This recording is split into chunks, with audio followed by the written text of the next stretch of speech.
I'm the golden son while playing the GBA game. Brain off the scale to thinking he mean weight gain. No surge, you'll electrify the mind. I'm in charge of the buzz, get your power stripped. I'm my own plug, you the socket. Let more punchlines, the trash in your pocket. That's you to stop it. More than rap, this composite, you gossip, I rock it. See the variation? It don't matter, black or white, bring the drama, Perry Mason. I'm adjacent to the destined, counting all my blessings while they selling their soul. No, you gotta be desperate like them housewives. Hear the real with my mouth wide, paths going north, but they still hear the south side in me. These rappers are actors who giving out Emmys. Find me a Denny's looking proud of their penny without an Oscar. I'ma lay it proper. Father, this sound ironic, didn't have a papa for most of my life. Foster home to home. Don't let me start. Comment tell me about real love. It starts in the heart, not the pants. Born without a chance. Probably met Destiny plenty times and noticed when she glanced at me. When you dance with me, who would've known these dreamers become fans of me? Put up your hands for me. Touch the sky, the model we grew up with. Bumping that old Wayne, about to see if this truck fit in my garage. I'm kidding, no car, but I got drive. Even if I retire, never be top 5. I survived the rugged terrain. Determination in my brain, God help me find joy through the pain, gain clarity that I share to the masses. Same kid, they dreaming in classes. Future look disastrous. Time for the heroes and less fastest. Clean air, less gases. But y'all know what I'm trying to convey. Chase streams, play games, watch a few anime. Found a path to be great, not a moment to waste. Mama check it, don't worry, I'm straight. We gon' take it to the top of the globe. Spread love, realest quote that I wrote. You know, sky's the limit. All my life I was sober. We surpassing that with each episode. Behold, a new episode. New day, a new episode. A new day, a new day, a new episode. A new day, a new episode. A new day, a new. Go ahead, let them throw that shade. You gotta wait to see the picture. Old Kodak days, don't go that way. They songs all filler, and it shows not at the museum. Fans never been stellar. Pendilla, chose a route, set score. I ain't trying to be known by a number like the kids next door, my lord. They want us in cages or the seats, cause we fresh to death. Cash is sharp every week. Who, me? I'm nothing but a kid from the boondocks, writing living color. Different world in my boombox, chilling in my afternoon socks with a cute thing. Excuse the missed call, they didn't notice you rang. Sharp tongue from the heavens, we thinking outside of the box. They call him Stoop Kid, never lead his steps. No one knows of his woes, cause he keeps to himself in seclusion. But me, I had to find out his story, so I sat by his stoop. He said his name's Corey. Told me how he used to be in love with a dame, but she left about as fast as she came. Said the sky's never been the same. Air's less fresh, chemtrails blank in the sky, and we compressed to a perfect world that we created within the mind. We blind to the truth as the days unwind. He finds happiness and watch the time go by. He asked, do you know why? Cause at least I'll know when we die. Society's engulfed in trends, and it's hard to find friends when your vision ain't the same through the lens. A cleanse what we need, but our pride won't accept it. Love's like a precious baby girl, and I'm wishing that we kept it. Neglected all our principles, kids laughing at me every day. How conventional, all one-dimensional. I wish I was invincible, I would just fly away. Aim for the sun, hope to land in a higher place. That's my escape from reality. Life is a dream, but it seems we've been sleeping in ravines. For now, I'ma chill with the ranting. Sit up on my stoop while the kids keep chanting. Stoop kids afraid to leave the stoop. Stoop kids afraid to leave it. Stoop. Stoop kids afraid to leave it. Stoop. Stoop kids afraid to leave it. Stoop. Stoop kids afraid to leave it. Stoop. Stoop kids afraid to leave it. Stoop. Stoop kids afraid to leave it. Stoop. Stoop kids afraid to leave it. Stoop. A tear rolls down his cheek. He asks, how did life become bleak? We used to seek joy, now we lost in translation of the language called money. I pity our generation. I told him I agree, but you looking at the downside. It's a bigger world outside the walls you hide, and I can guide you to a new state of mind if you let me. But hearts can't receive what the soul isn't ready for. Look, life is a metaphor, it's up to you to find a meaning. You can't stand for something if you steadily leaning on pillars of self-loathing. Imagine what you're missing in addition to beautiful life that you ain't even living. Places that you never been, people that you'll never meet. Happiness if you're willing to seek beyond the stoop of your seclusion, but really just a barrier to block away the image of a place much scarier. Called reality. He stopped me mid-sentence, took a step down like a sinner doing penance. Said he wanna take a chance, thanks for the referral. Safe to say this boy's gonna finally leave the world, so stoop kids gonna leave it. Stoop kids. Are you ready? Word to wise. Grass only greener when it's fertilized. Gave them truth in these songs, they prefer to lies. Destiny beautiful, adrift in her purple eyes. You can't see me, you Stevie. Wondering how I reach more evolutions than Evie and make it look easy. Man, dream on, yeah. Dream on, dream weaver. Dream weaver.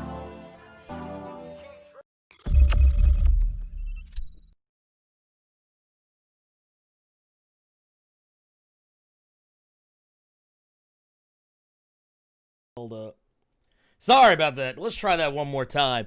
What is up, Earth's mightiest subscribers? It's your boy Ernie Blerd Without Fear. We're back again for another round of the Blerd Cave.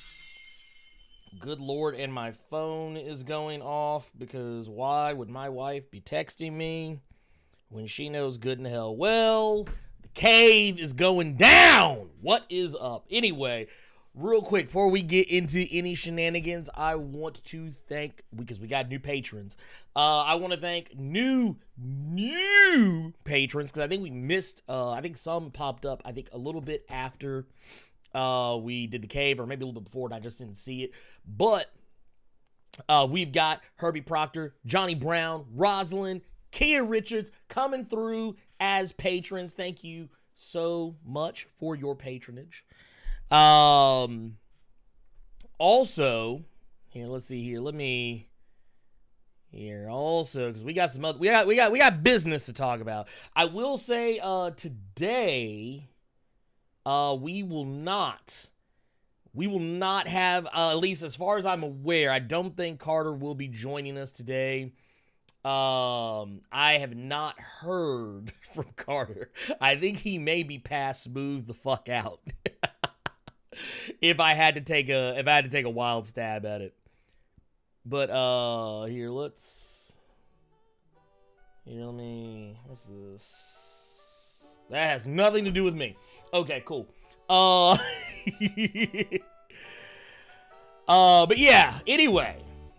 Oh, let's see what we got here. We got some stuff going on here.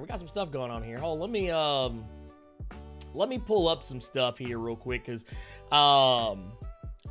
your boy literally just woke up not that long ago. If I keep it 1 million with you, the gentle listeners, the gentle viewers, I'm gonna keep it real with you. Your boy, he just got up. He just woke up not that long ago.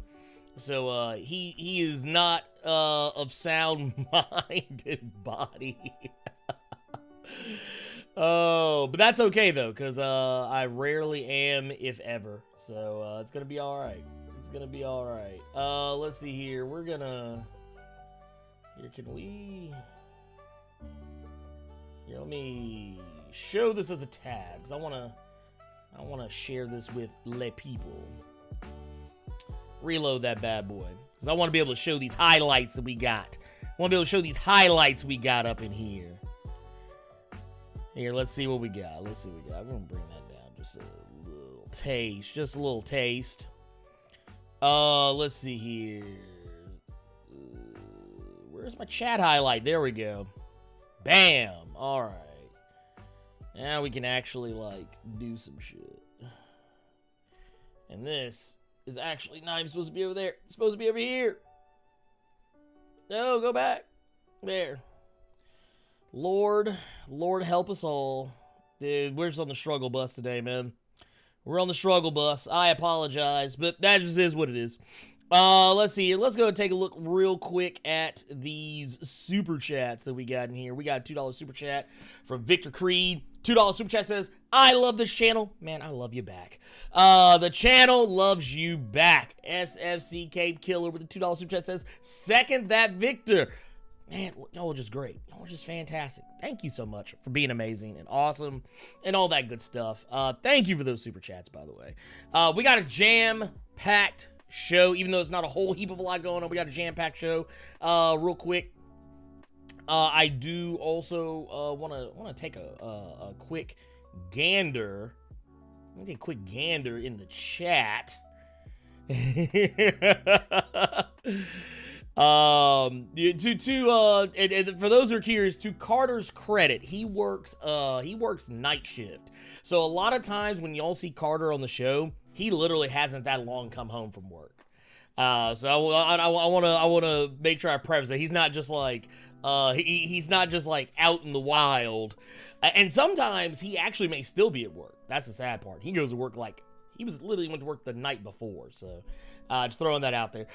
Real quick, who we got in here? Let's see, we got Victor Creed, SFC Cape Killer, got Geronimo Smith in here, Jerry Maurice. We also got, ooh, man, that is JZJR, 47J32A. I can't believe I said all that. Xander Dumas, Stephen Page.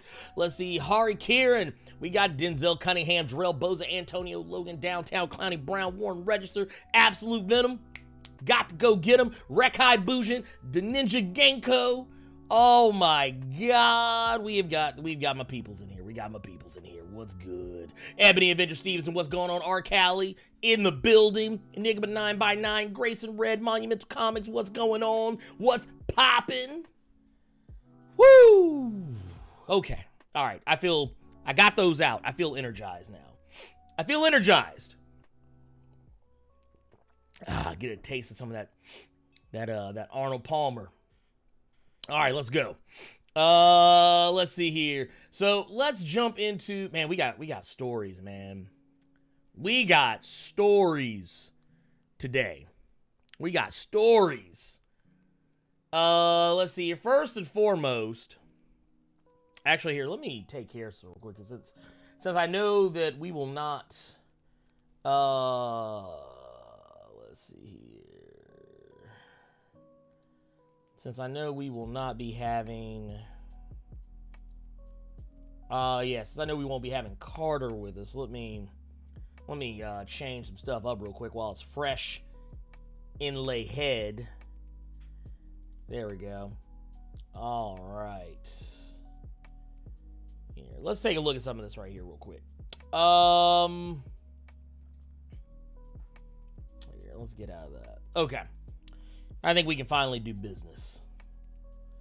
I think we can finally do business. All right. Okay. First story up, man. We got to talk about this. This is actually big news for me. I'm incredibly excited about this. I'm happy about it. I don't know about anybody else. I don't know. I honestly don't know off the top of my head. Which, by the way, Joe Sky, thank you for that subscribe. I don't know if anyone else is terribly familiar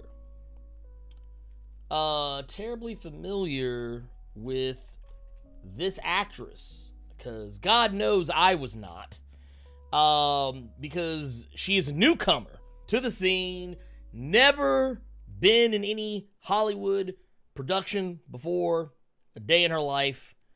And we can now say with all affinity, Kamala Khan, Miss Marvel, has been found. And my God, I'm still kind of, I'm not gonna lie, I'm still kind of shook. I'm still kind of shook about it. I don't know about the rest of y'all, but your boy is still shook. I didn't. For some reason, I don't know, like, for as excited as I have been for the Miss Marvel series, y'all, I think it's no secret here. I gush about Miss Marvel all the time. One of my favorite parts, actually, of the Marvel's Avengers game. Just a fantastic character. And we can now say with all affinity that we have our legit Miss Marvel. And her name is, I believe it's Iman Vellani.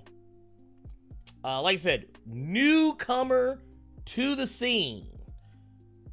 And here, let's see if we can get this pulled up here.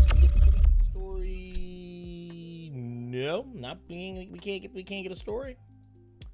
Okay. Actually, I think I know what the problem is. here. Let's switch it up. Bam! There it is. Dude, I swear, dude. God. OBS. Stage trying to fuck on you, boy. That's okay, though. Let's bring that down a little taste. Bring that down a little taste. Okay, anyway. So what we got is basically she has not been in anything before, as far as we are aware of. And she is going to be playing this character. This literally is almost unheard of. Like, Disney and Marvel basically gone and found, like, they always say the term relative unknown. Like, they hired a relative unknown. Basically just means that, we hired somebody that, that they've been in some things. They've done some things. They've been in a TV show here or there, a cult favorite TV show, a cult classic movie or something like that. There's something people, like, there'll be somebody out there. There'll be some sector of people who actually know who this person is. This one, not the case. From what I understand, they basically held open auditions. And just said, all right, cool, we're going to take the person who's the best one we got. And I will say, the representation here is actually pretty awesome because a lot of people don't think about this. But if I'm not mistaken, Kamala Khan is one of few Pakistani American superheroes, and more importantly, probably one of the only ones of any like major prominence. We don't get very many Muslim superheroes. I don't know. We'll see what happens. Let's see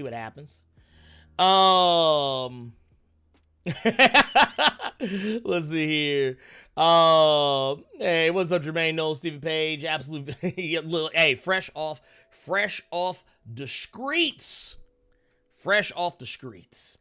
But like I said, hey, it is what it is. We all got to start somewhere. But here, let's see what we got here. We got a super chat here from Drell Bose. A $5 super chat says, "What's ironic is she gave Captain Marvel a bad review." Hey, even heroes fuck up. Even heroes fuck up. Even Miss Marvel can't be perfect. But that's fine. And I'm sure that hey, opinions. Takes different strokes to make the world move around. But thank you for that $5 super chat, by the way. But yeah, I mean, I don't know. I have my whole thing with this.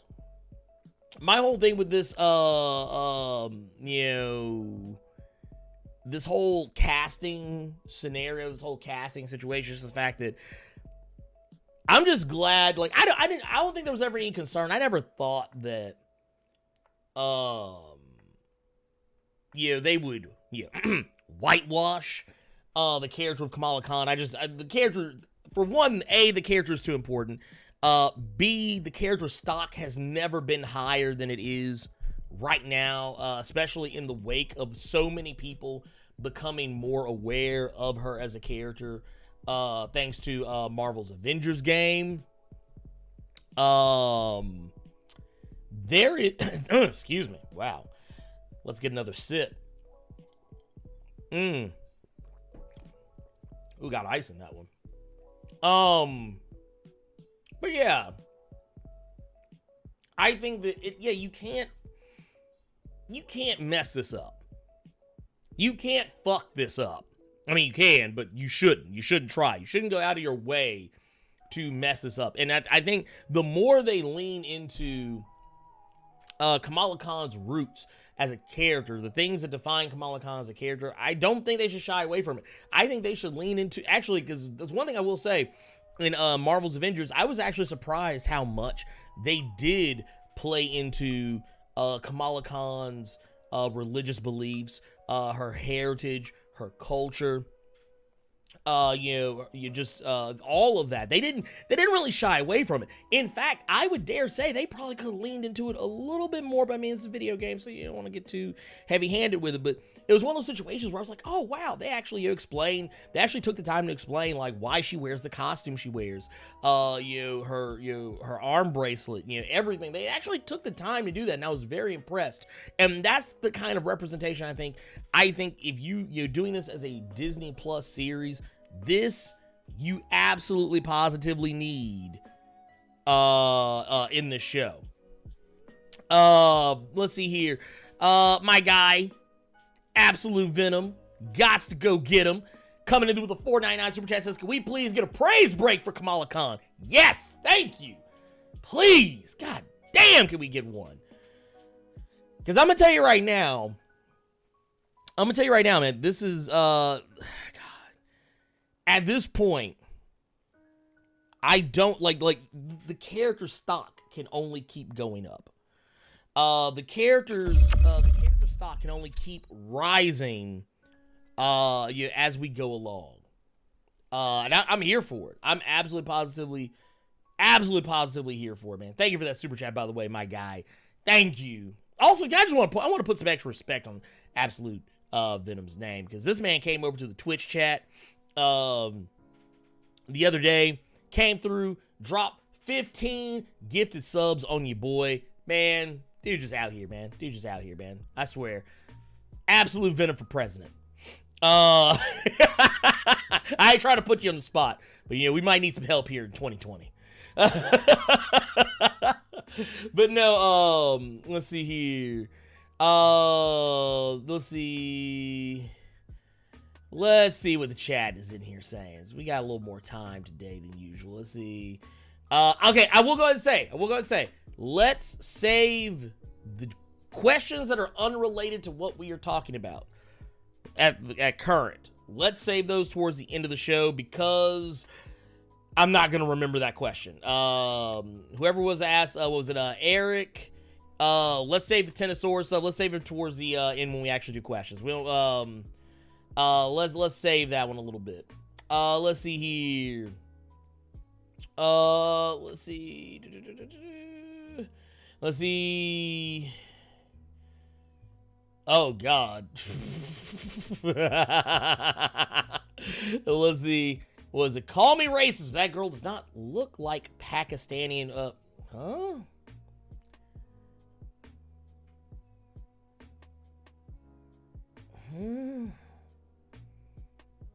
I don't know. I don't understand that. Anyway, I don't understand what you're trying to say there. She doesn't look Pakistani enough. Okay, I guess next year we're gonna start saying people don't look black enough. We're not gonna say people don't look white enough. They don't look Hispanic enough. Good Lord. I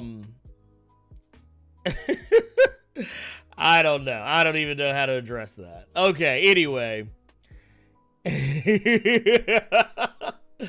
Let's see here. I mean, hey, the thing is, I kind of want to hear that New York. I want to hear a little New Jersey in there too. I want to hear a little New Jersey in that accent. I want to see a little bit of that. Panther Noir, you are not late, nor are you early.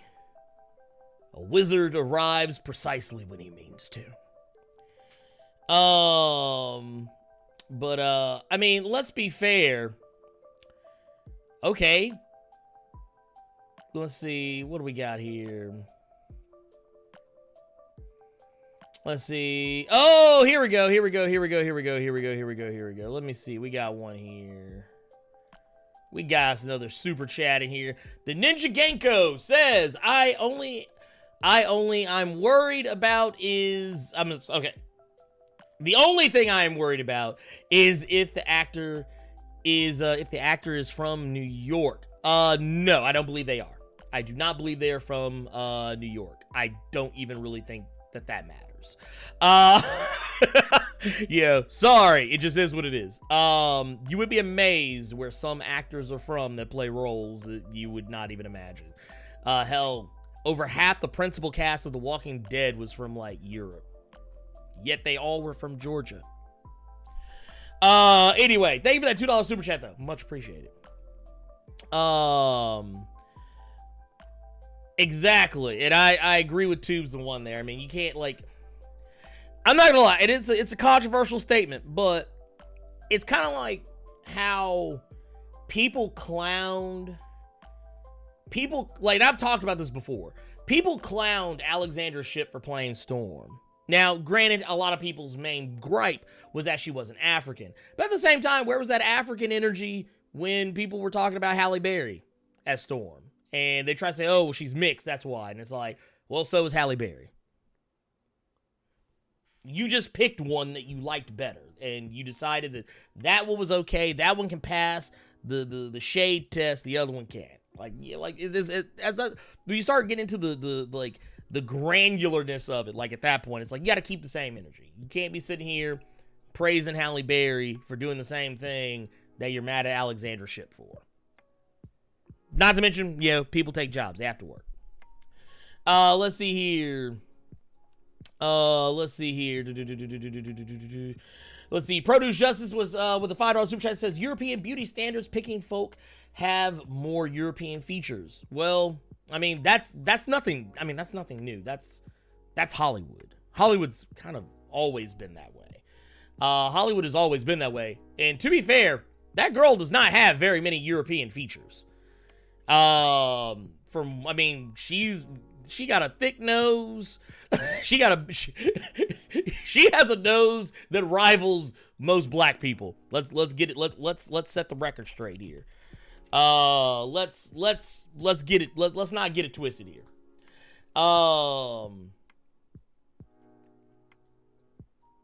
Let's not get it twisted. Not to mention, and I see some people talking about like her being Canadian. What difference does it make? The guy that's playing Shang-Chi is from Canada. So what?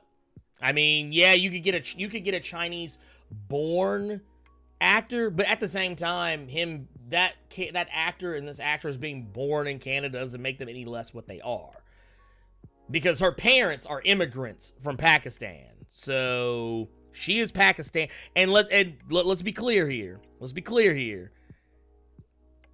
That is what Kamala Khan is. Kamala Khan is a Pakistani American. That's exactly what this character would. This is exactly who she would be playing as a Pakistani American. Okay, so she's Pakistani Canadian. Okay, fine, whatever. But at the same time, at this point they're hiring actually by all accounts an unknown actress. They're hiring by all accounts an unknown actress. Someone who is ostensibly never acted in anything before of any major import. And I'm gonna go ahead and be honest with you. Hell, you know what, matter of fact, let's see. I'll actually go back a ways. Let's go in the way back machine. Would y'all like to go in the way back machine? We're gonna go in the way back machine. I did a video forever ago talking about who I would want to play Miss Marvel. And to be fair, I don't even remember who I picked, because I had to scrub my Google search history, because I actually had to look through more Pakistani actresses that were of that age. No. That search was too problematic. That was a FBI agent's worst nightmare, maybe their greatest dream. I was like, no, I don't even feel comfortable looking this shit up. But it took me a while to find an actress and it wasn't even an actress I'd ever seen in anything. I don't even remember her name. But no, at the end of it all, we're getting so granular with trying to be like, oh, well, no, she's not the right shade of Pakistani. Or no, she's not legit enough. Like, for instance, I have people who are huge fans. I know there's some people that are in the chat right now that are huge fans of Grace Randolph, and God bless you for being so. I'm not. But one of the dumbest things I ever heard that heifer say was that she thought it was, she didn't like the casting of Simu Liu as Shang-Chi because he's not from China. Meanwhile, can we also address the fact that Shang-Chi is not 100% Chinese? Shang-Chi's mother is white. So what difference does it make if he's actually from China at that point? I don't know. I think it's stupid. I think people need to really pick their own battles. They need to pick your battles. Pick your battles. Pick your battles. Let's see. Let's see here. What else we got? We got some more super chats here. What was it? Partial Media said, showing some love to you in the Blerd Cave. You think Disney's Miss Marvel could also be their answer to DC's Stargirl? Yes, I do. I actually do think. Now, not in the exact same way, because I feel like Stargirl has a feather in its cap in the form of being a Stargirl is a show that, while Stargirl is the main character, she has a ton of supporting characters that are backing her up, because Stargirl is low-key not a Stargirl show. It's low-key a Justice Society show. But at the same time, Stargirl is front and center. So I feel like, but where I feel Miss Marvel could be a better show, or at least be able to stand toe-to-toe with it, is the fact that Kamala Khan's story has so much heart. Kamala Khan's story has so much heart, and whereas you have where Stargirl is this young kind of plucky character who, at least in terms of the television series, not talking about the comics, but at least in terms of the television series, is trying to become a superhero against all odds. That has a lot of heart behind it, and which is one of the reasons I kind of like that show a lot. However, if you go to Miss Marvel, and especially if they lean into the origins of Miss Marvel, I don't know if they're actually going to go full-on Inhuman with it. I mean, I feel like you kind of have to at this point, but you could go a different direction. I don't know what that's going to be, but I feel like just telling telling the story of an immigrant girl who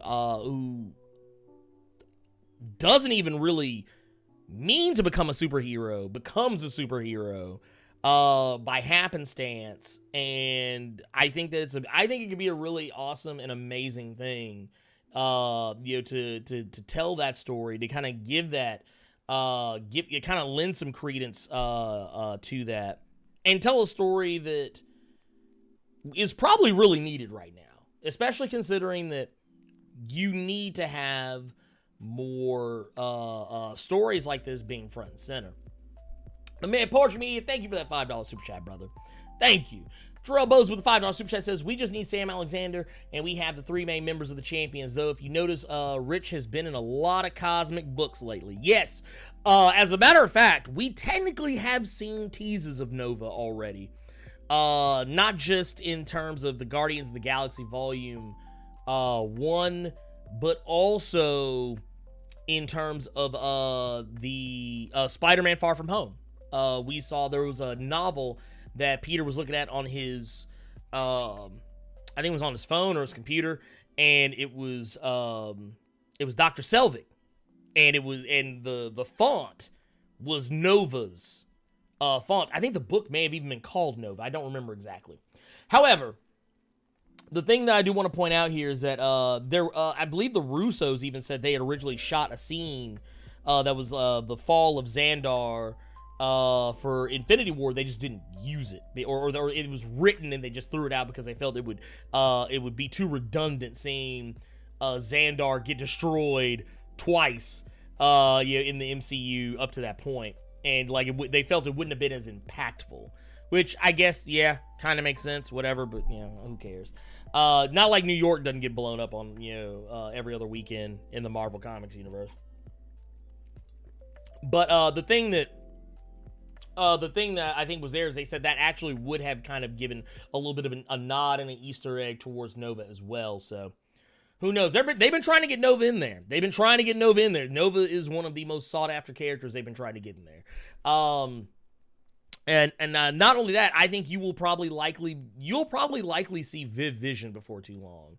I think you're gonna see a tease for Viv Vision in that WandaVision TV series. I'm almost positive you'll see something along those lines. I'm not saying it's gonna be a full-on, oh hey, she's gonna show up and be like, hey, no, but I'm saying she will. I think she will at some point in that show. There'll be some kind of a tease. Who else? Don't be surprised. Don't be surprised. I think we're gonna get champions.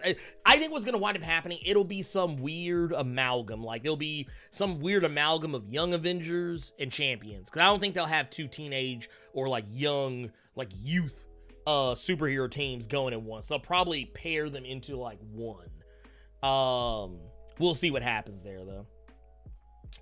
Let's see who else we got here. $2 super chat from the Ninja Genko says, as actress, nature versus nurture. I don't know what you're going for there, but I appreciate the super chat nonetheless. Let's see here. I guess this is a follow-up. For the actress, I mean in all due respect. Okay. I still don't follow, but I appreciate the super chat anyway. I'm just saying that, you know, that kind of going back to that, I think what we really kind of need to do, you know, is, you know, I think we kind of need to really chill.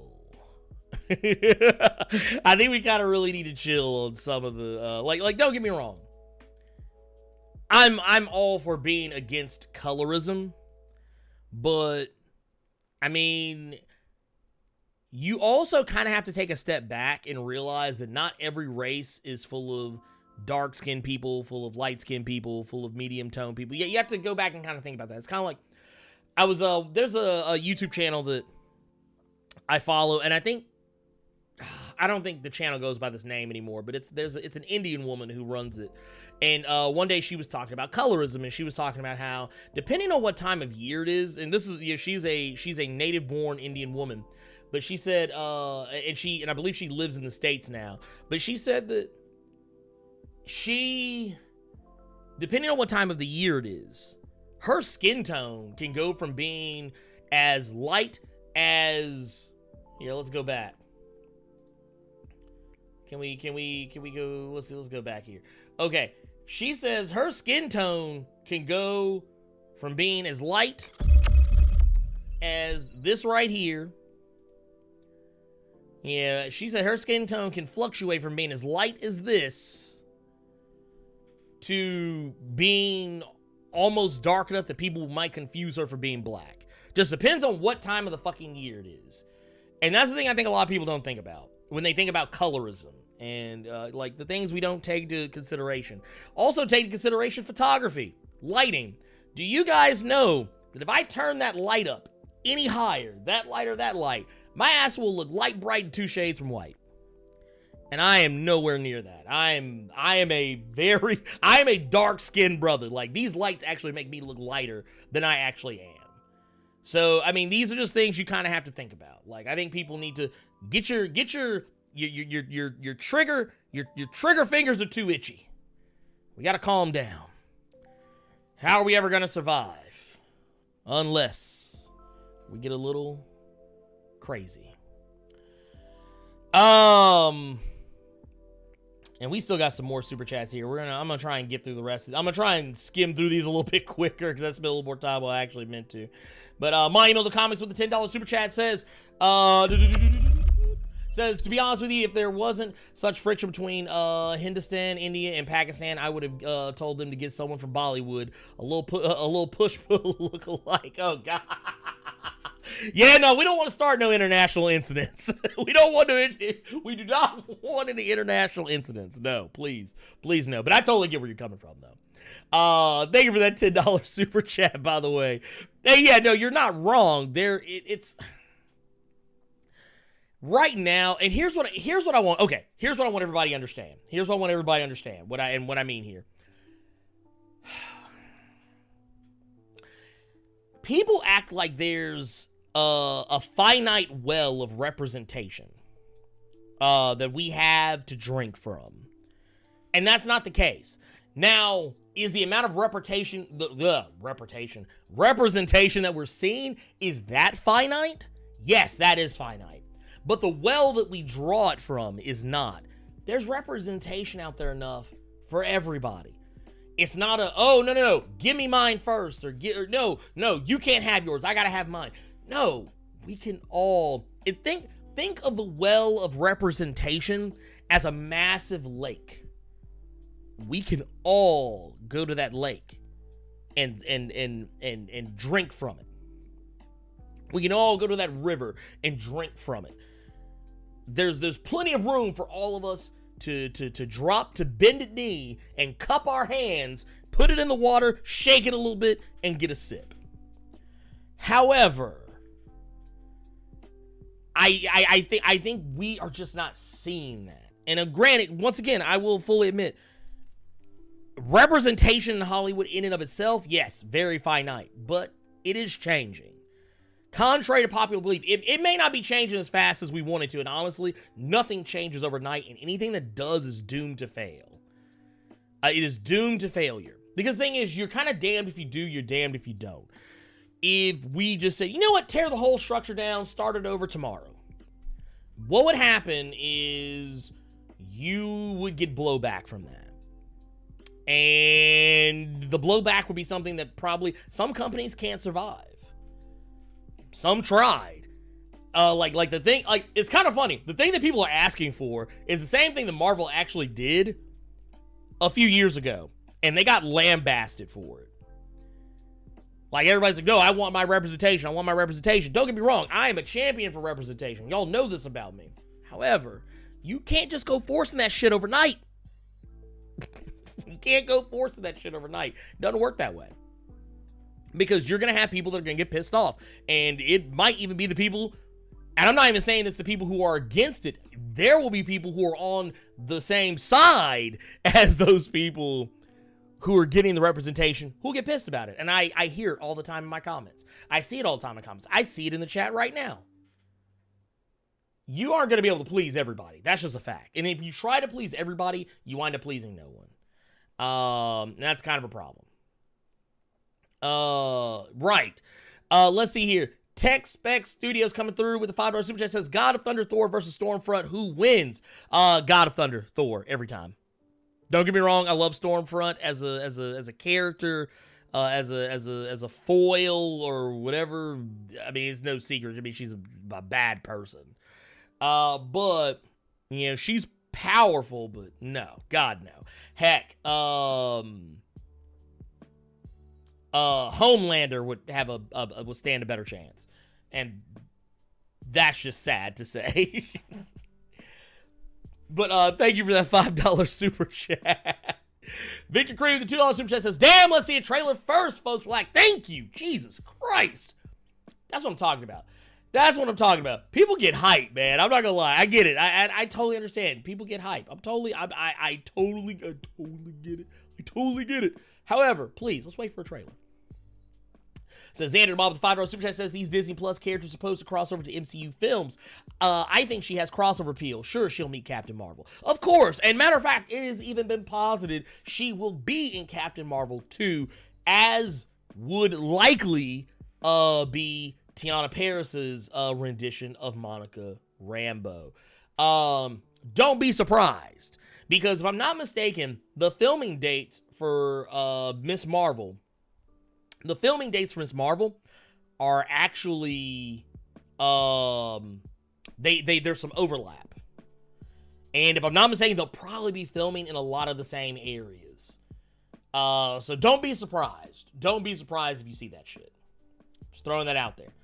I'm telling you now. I'm calling it. Let's see. Right. Let's see. Okay. Let's see. Lambasted by who? What do you mean? Dude, did you not see the blowback from all new, all different Marvel? Did you not see that? When people, first off, let's rewind. For those who don't know what I'm talking about, when I said the Marvel got lambasted, guess what they got lambasted by? They got lambasted by both white and black people. Because I can't tell you how many black people I saw that were pissed off that Sam Wilson was made Captain America. I can't tell you how many people who hated the fact, both white, black, brown, and otherwise, who hated the fact that Riri Williams supposedly stole Iron Man's name, which she didn't. She never, like, she was in a comic called Iron Man, but she herself never took the Iron Man name. She actually was very much against it because A, she's not a man, and B, she doesn't even like the name. That said, let's also go to Thor becoming Jane Foster. People railed against that. People railed against Miles Morales. Don't get me wrong, they love Miles now. But when Miles Morales first came out, he was just as hated as Riri Williams is today. That's a flash fact. And of course, Miss Marvel, who we were just talking about, she was lambasted against. People, she was, Carol Danvers becoming Captain Marvel was railed against. Even though the funny thing about Carol Danvers is that had it not been for the state of things back in like the 60s and the 70s, when Marvel, the original Marvel comics, Captain Marvel had kind of sunset, she would have actually become the next Captain Marvel, but the world just wasn't ready for it. And clearly, it's still not ready now. So there you go. Anyway, point of the matter. And as LJ Brown says, no one ever likes change collectively. Exactly. So yeah, when people try and sit here and tell me that, Marvel didn't get lambasted for all new, all different Marvel, you got to be crazy to think that. That's the reason why people got pissed off at DC for the whole 5G thing. Because people were scared that it was going to be another all new, all different Marvel. That is the number one reason why. I didn't even say anything about X-23 becoming Wolverine. I didn't even mention that shit. People lost their goddamn minds. I mean, it's whatever, but I mean, Jesus Christ. And also, you're talking apples and oranges about Rogue and Captain Marvel. They're not even the same character. They have no relation outside of one encounter ever in life. And Tubes1, thank you for that. Tubes1 actually said something. I've actually talked about this in the past. Thank you for that $5 super chat. Saying once again, Milestone Comics called Comics for Blacks. That's actually what the media and comic reviewers used to call, like comic critics, guys, like myself, back before the internet was a thing. They used to say that, it's just comics for black people. Because because people used to criticize Milestone for saying there were no other characters of color or white characters, which is a bold-faced fucking lie, because there were. Clearly, people like that didn't read the Blood Syndicate, they didn't read Zombie, they didn't read Cobalt, they didn't read Death Wish, they didn't read any of the various and sundry other characters that popped up in those comics. They didn't read the Shadow Cabinet, which honestly, I think only had maybe one black person in it. Everybody else was some other color or white. Anyways, I don't know. People need to chill the fuck out on that shit. I'm sorry. It is what it is. But that's it. Moving along, because I spent way more time on this than I actually intended to, and I actually kind of thought we could get. Let's see. Oh yeah, no. Ripper? Oh, yeah, no, I remember that shit. Oh, he still does. He's the token, like, it's kind of funny. For a guy who hates token characters, he's the token comics gator. And I find that highly ironic. I find that incredibly ironic that he's the token comics gator. It's like, dude, I was like, matter of fact, the whole time, and I didn't even want to say, I almost said it when I was, debating him or whatever on his channel, but I was like, you know what, I'm going to try not to be problematic. I'm actually going to try and take the moral high road here. But you know what? Yeah, fuck him. Nah, that dude, that motherfucker literally was sitting here talking, I just hate tokenized characters. Motherfucker, you're a tokenized character. Jesus Christ. You are literally the house Negro of Comicsgate. Just, God, get the fuck out of here with that bullshit. Anyway, I don't even want to talk about that motherfucker no more. Anyways, let's talk about something. You know what? Let's talk about another brother. One who is of controversial nature, and some people like, some people hate. Oh. I'm just saying. Matter of fact, I'm just saying.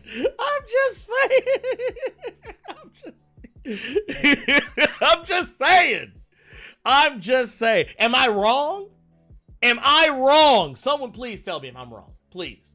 I would love to hear it. I would love to hear someone's opinion tell me I'm wrong. That I'm incorrect. Is it or is it not a tenet of Young Rippa's channel to talk about, tokenize this, tokenize that. I can't stand tokenize this. Tokenize, I just can't stand a tokenized character. And then what is he? Am I wrong? Am I wrong? Someone please convince me that I'm wrong. Because I'm not. I'm not. Oh, hey, okay, so apparently we actually are going to have Carter. Carter is on the way.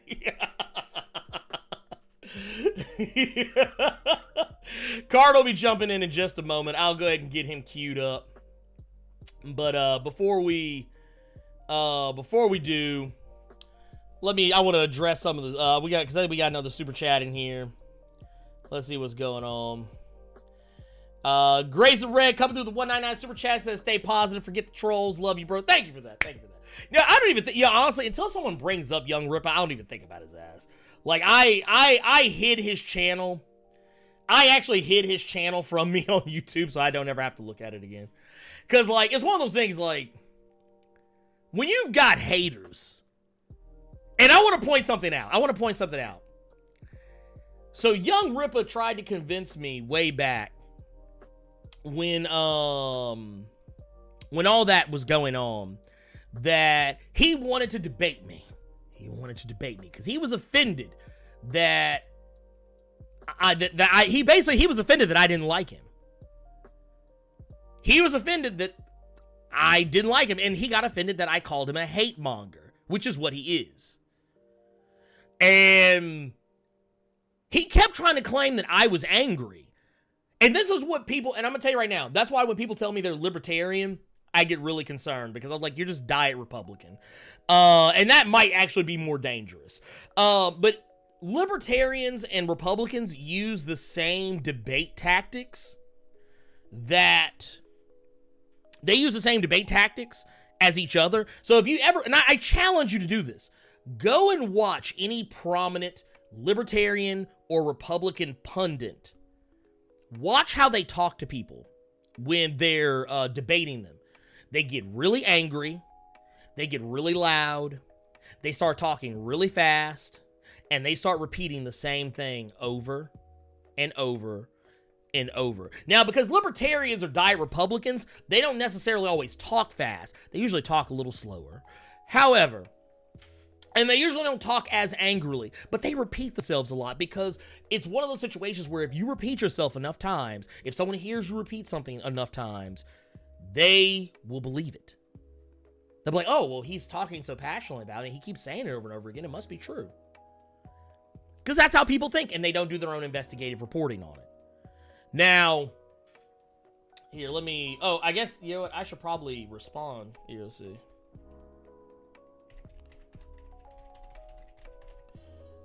Okay, there we go.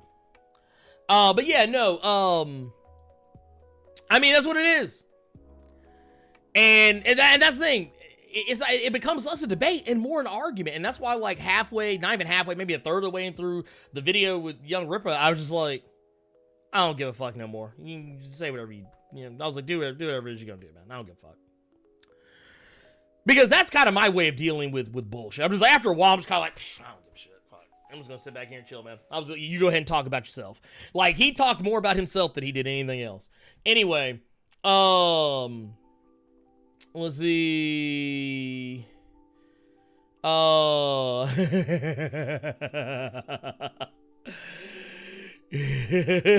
Yeah, no, actually, I tell you what, if you go back and watch that, I challenge you. I don't think you should, because I wouldn't want to give him the credit.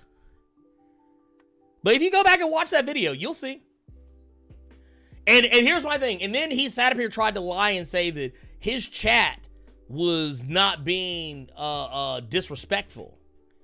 And it's like, dude, your chat's being wild disrespectful. Your chat's talking shit about my wife, my kid, neither of which y'all have ever seen or met or know anything about. Just throwing it out there.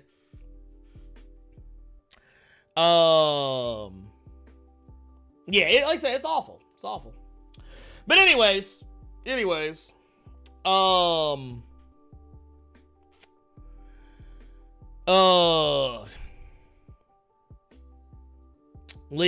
it is what it is. Yeah, no, y'all, I'm seeing a lot of stuff pop in chat. Y'all are wrong. I'm not even gonna tell y'all are wrong because y'all are not wrong. Here, let's see. Let's start off with the first one. Was the extra of saying with the $5 super chat says, "What up, no fam? Just dropping a little bit into the collection plate. Peace and blessings, and wash your damn hands. P.S. F them hate mongers. Damn right, dude. Fuck them. Fuck them. You know what? You know what we say? You know what we say to hate mongers? You know what we say to them? Exactly. Fuck them. Fuck them. They ain't shit. Guess what? You're here. Wait a minute. Thank you for that $5 super chat, by the way, Pip. Let's see. I freaking love comics with the $4.99 super chat. Says hashtag Comicsgate is a hate group. Correct. Also, libertarians are in some ways worse than Republicans. Correct. Money above all life, always. They don't even pretend. Correct. All of them. Correct. It is what it is. It just is what it is. But and here's the thing. You know what I also loved? When I brought up like you know what, fuck it. I don't even want to talk about that motherfucker no more. Fuck the motherfucker. We already talked about it too much. Yeah, no, dude, fuck that shit. But no, that's one of the reasons why. That's one of the reasons I don't fuck with him.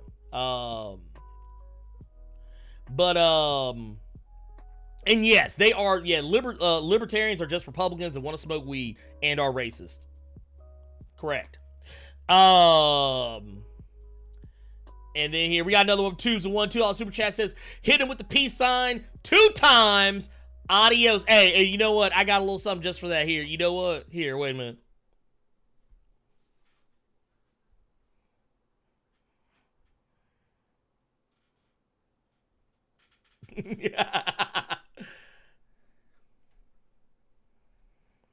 Yeah, we ain't doing it. We ain't doing it. 2 times. We hit him with the peace sign 2 times. Because fuck them. Fuck them. As a matter of fact, you know what? Hold up. Because I got something for that. Hold up. I got something for that. And I just realized I didn't set it up. Here, we're going to set that bad boy. You know what? Because fuck it. We'll do it live. That's how we do shit around here. That's how we do shit here. Y'all want to hear? Y'all want to hear the shit? Y'all want to hear the drop? Hit him with the peace sign 2 times. Adios, adios, adios, adios. Going coast to coast. I don't fit in with you folks. Adios, adios, adios, adios. I be grinding on the go. Mama knows. Adios, adios, adios, adios. Going coast to coast. I don't fit in with you folks. Adios, adios, adios, adios. I be grinding on the go. Mama knows. Adios. I don't fuck with him like that. Adios, clouds all over my clothes. Anyway, dude, my guy Carter, what's going on? Oh, wait a minute. He jumped in and he jumped out. That's about as long as it takes me to play Double Dutch. I jump in. Oop, I got tripped. I'm out. Let's see here, let me see here. Oh, there we go. Okay, now we got it. Yeah, I fucked it up earlier. That was I thought I had added it in. I did not.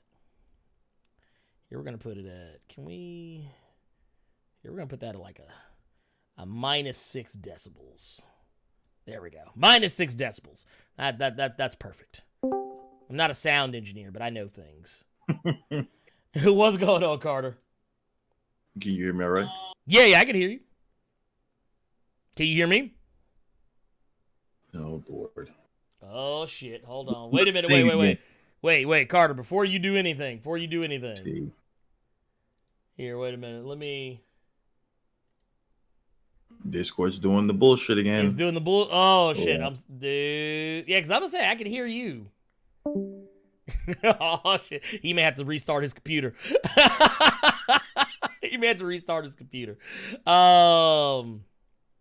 Let's see here. Okay, and then we got another one here from Jose Guzman. Hey, what's going on with the $4.99 super chat? What's going on, dude? It just said B. I'll take that. Thank you for that. But no, that is and no, King Kunta, you are 1,000% correct. That motherfucker is toxic. Here, let's get the music back in here. Okay, so let's I want to try and wait to get Carter in here, but we're going to just start talking about it. So we got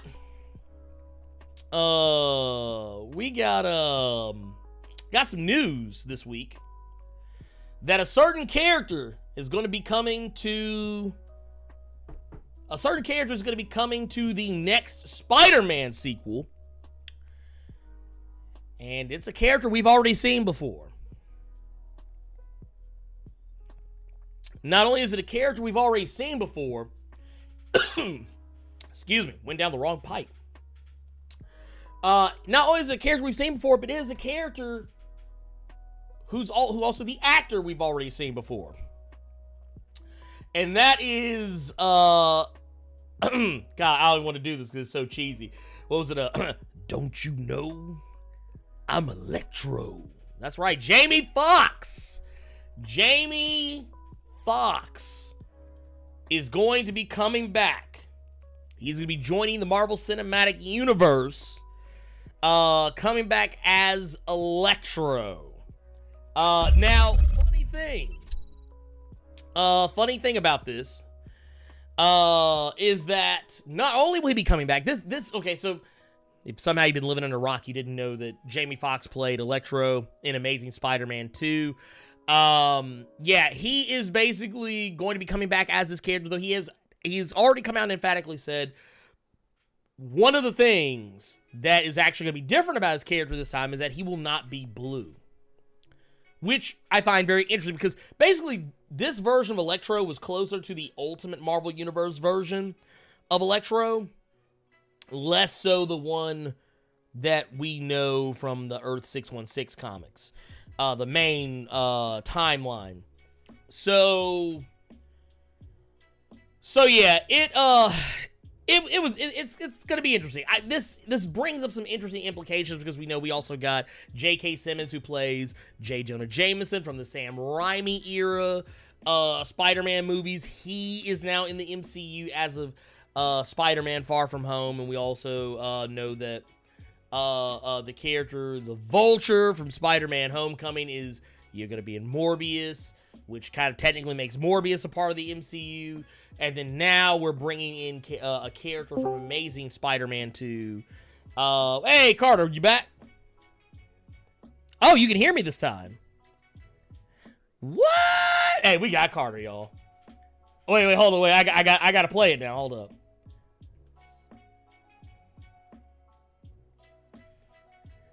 We got him. We got him. Hold, wait. I got to do it again. I have to redo it because I forgot to. I forgot to set it up. These are the things that happen when. See, this is what happens when you change from voice meter banana to voice meter potato. That's what I did last night. I probably should have. Yeah, here we go. Let's try it again. Here. Ladies and gentlemen, we got him. Oh Lord. Yeah, we got him. Okay, let me get you in here because are you here? Let me see.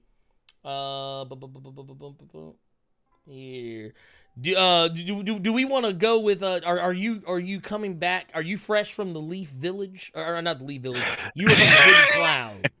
Are you fresh from the Hidden Cloud, Carter? Go ahead. I just don't have my headband. I can't find it right now. I was kind of in a rush. I was trying to get here as fast as humanly possible, but then I heard Young Ripper and was just like, ew. And then I just said, Oh, wait. I just right thought now. about something. Hold on, wait a minute. Let me fix it real quick. I just realized they can't hear you. Uh-oh. Oh, no. I fixed it. It's, well, I say I fixed it. I'm about to fix it. Here. Yeah.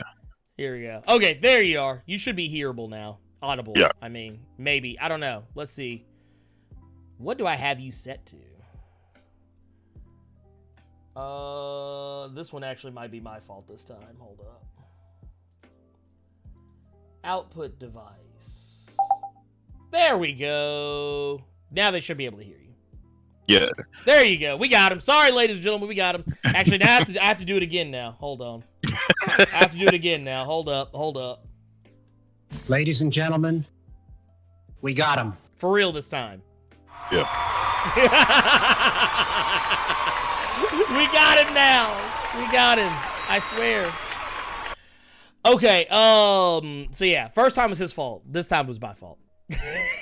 That's my story. I'm sticking to it. But yes, sir, are you fresh from you said you are fresh from the village of the hidden cloud? Man, I can't talk about it, man. It's things we can't talk about, that I can't discuss. There are just parts of my life that I just can't talk about with you. Oh, damn. That doesn't mean that I don't love you any more than I do. There are just things in my life. There are secrets. There are just things that you're not prepared for. Oh, man. I wasn't prepared to come in and hear Young Ripper. And I was just like, wait, huh? Oh, damn, yeah. I hit you with the Dave Chappelle one time, huh? Here, well, let me see if I can get you. Let's see, can we get, where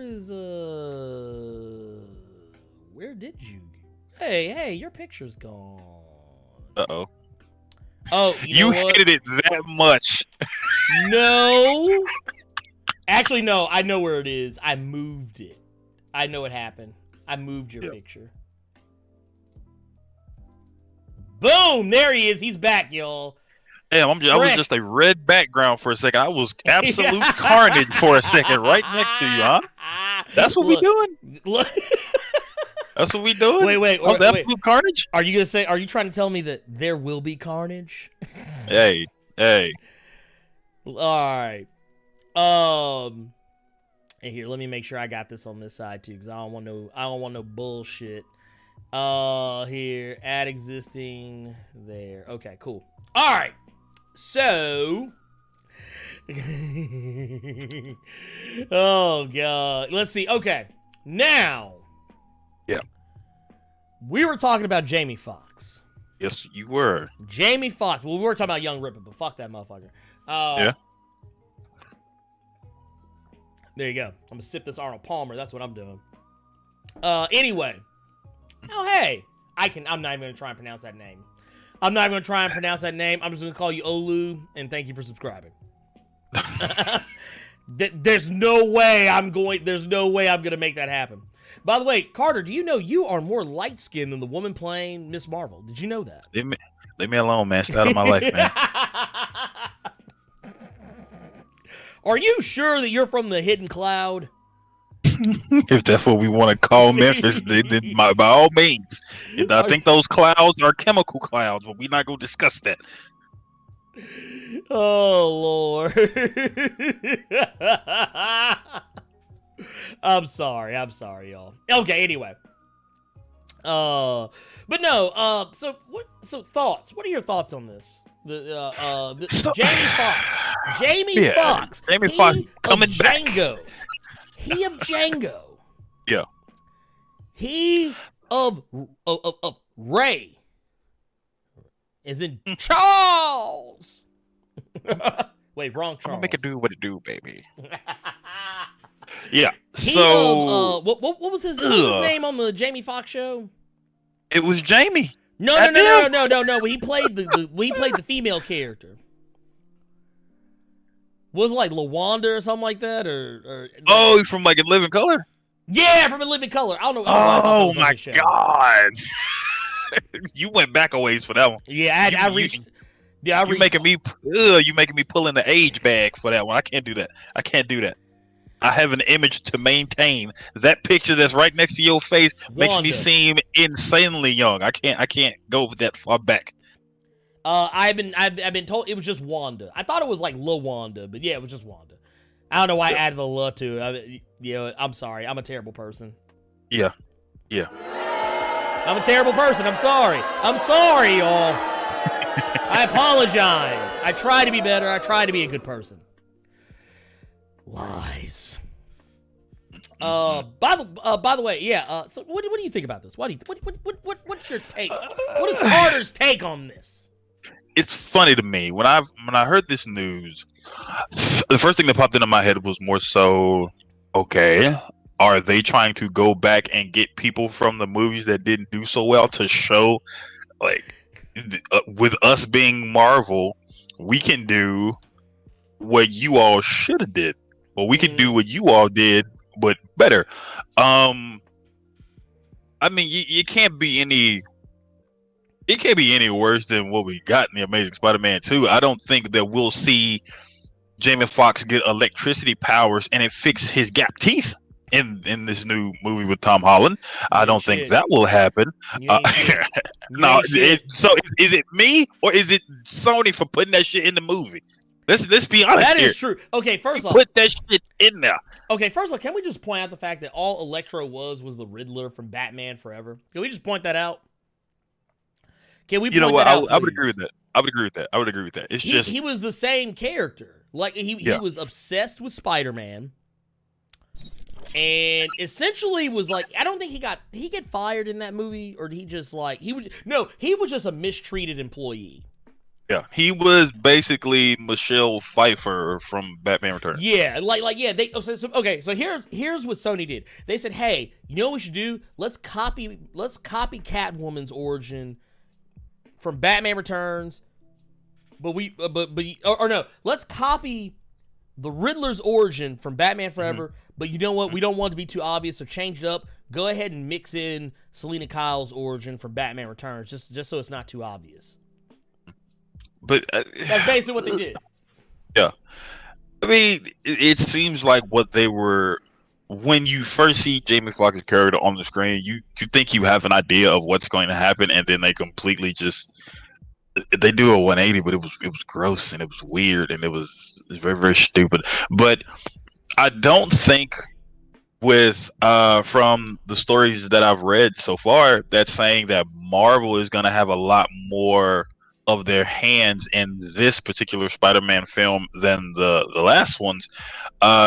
I don't see them screwing this up. I think they'll be able to use Jaime Foxx in a better capacity. Shit. Let's keep it real here. Even though it was Jake Gyllenhaal, and even though several people were going to watch it, I didn't expect Mysterio to be as. I didn't expect to be as good. I didn't expect to be as involved or care about that character the way they made you care. And then he hit the heel turn. And you were just like, wait, huh? You know, you didn't expect that with Mysterio. Shit, you didn't expect that with Vulture. You didn't expect to go in there liking Vulture. So I think I agree. I think they'll be able to get some. They'll be able to pull something out of Jaime Foxx. I think they realized the star power that he has, and it was a shit show the first time around. So why not bring him back a second time around? That's not. And the thing is, even though that we know he's coming back now, that doesn't mean he's gonna be in a big role in this one. He could very well be like J.K. Simmons was. In Homecoming. It could be a blink and you'll miss it kind of thing, or it could be like a wink wink. Yep. We ain't forgot about this really happened kind of deal. But I don't think we'll get any gap teeth fixing with electricity powers this go around. I don't think we'll hear any. What about Itsy Bitsy Spider? What about Itsy Bitsy Spider? I actually kind of like that part. Yeah. I'm not gonna lie. I'm a terrible person. I actually like the part where he was knocking Spider-Man across all the electrical towers. It's like, dun, dun, dun, dun, dun, dun. I was like, actually, that's kind of cute. I thought, I liked what they were trying to do at first. They were doing with too much, Electro. though. They were doing Yeah, too much. yeah. Like the what when I say that, I mean I didn't really like the nerdy aspect of it because I feel like that was just Jamie Foxx pulling out of his bag. Like he knows how to do that weird. That was an inland kooky color bullshit. skill. That was an inland color Yeah. skill. So and he was Electro, and he didn't know where he was, and he was frightened, and he didn't know how to control the stuff, but he knew Spider-Man. He was focusing on Spider-Man, and then all eyes went on him, and he couldn't handle it. Was I mean, we've seen this story before of a nerd or someone who's not really paid any attention to that's paid attention to, and now he doesn't want to let that go. Mm-hmm. So like at first it was cool, but then they flubbed it. But Carter, Hmm. don't you know? He's Electro. I'm sorry, that line. That line ain't never. Almost let it off. Look, Card almost shut the Discord down. God damn. But no, I look. Don't get me wrong. Okay, let me be. Okay, I'm gonna keep it 1 million with y'all. I don't hate Amazing Spider-Man 2.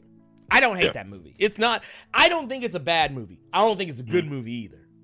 Mm-hmm. It was entertaining. I watched it. I was not upset. I didn't feel like my time was wasted. I was entertained for the most part. The one bad thing I'll say about Amazing Spider-Man 2 above all else is that there's too much going on in that movie. You can tell Sony was trying so hard to set up the Sinister Six. They were trying to, their reach far exceeded their grasp. It was Spider-Man 3 again. You got too much stuff in there. Yeah. They didn't learn anything. Like, okay, when they made Amazing Spider-Man 1, I was kind of like, you know what? I think they finally get it. I think they get it. I think they finally figured it out. And then they got to 2, and I was like, well, nope, they didn't learn anything from Sam Raimi. Nope, didn't learn anything from him. Didn't learn anything from Spider-Man 3. Yeah, the one thing with the Amazing Spider-Man, the original though, is like a lot of people ripped that movie. It wasn't like the Amazing Spider-Man, the first film was just this great return to form. No, people ripped that movie because they said you were basically just trying to do Dark Knight for Spider-Man. Mm-hmm. Which they kind of were. They kind of were. Yeah. And I didn't have an issue with Amazing Spider-Man 2 until I saw the deleted scenes with Peter talking to his parents. I don't know if you ever saw those scenes. Yeah, no, oh God, don't give me when you saw that and you saw that they were trying to more so go into the family, like being some kind of spies and they faked their deaths and all that bullshit. Like, here's the thing. I think Amazing Spider-Man 2 was fine. The Harry Osborn shit was whack. It was. Because they jumped it. They jumped the gun because, like, we didn't even get Norman Osborn. Yeah. We didn't, like, plus they showed us a scaly looking Norman Osborn at the beginning of the movie. And I was thinking maybe he would just come back and wind up being Green Goblin later. And it was like, nope, we're throwing him out the door. No Norman Osborn, just straight up Harry.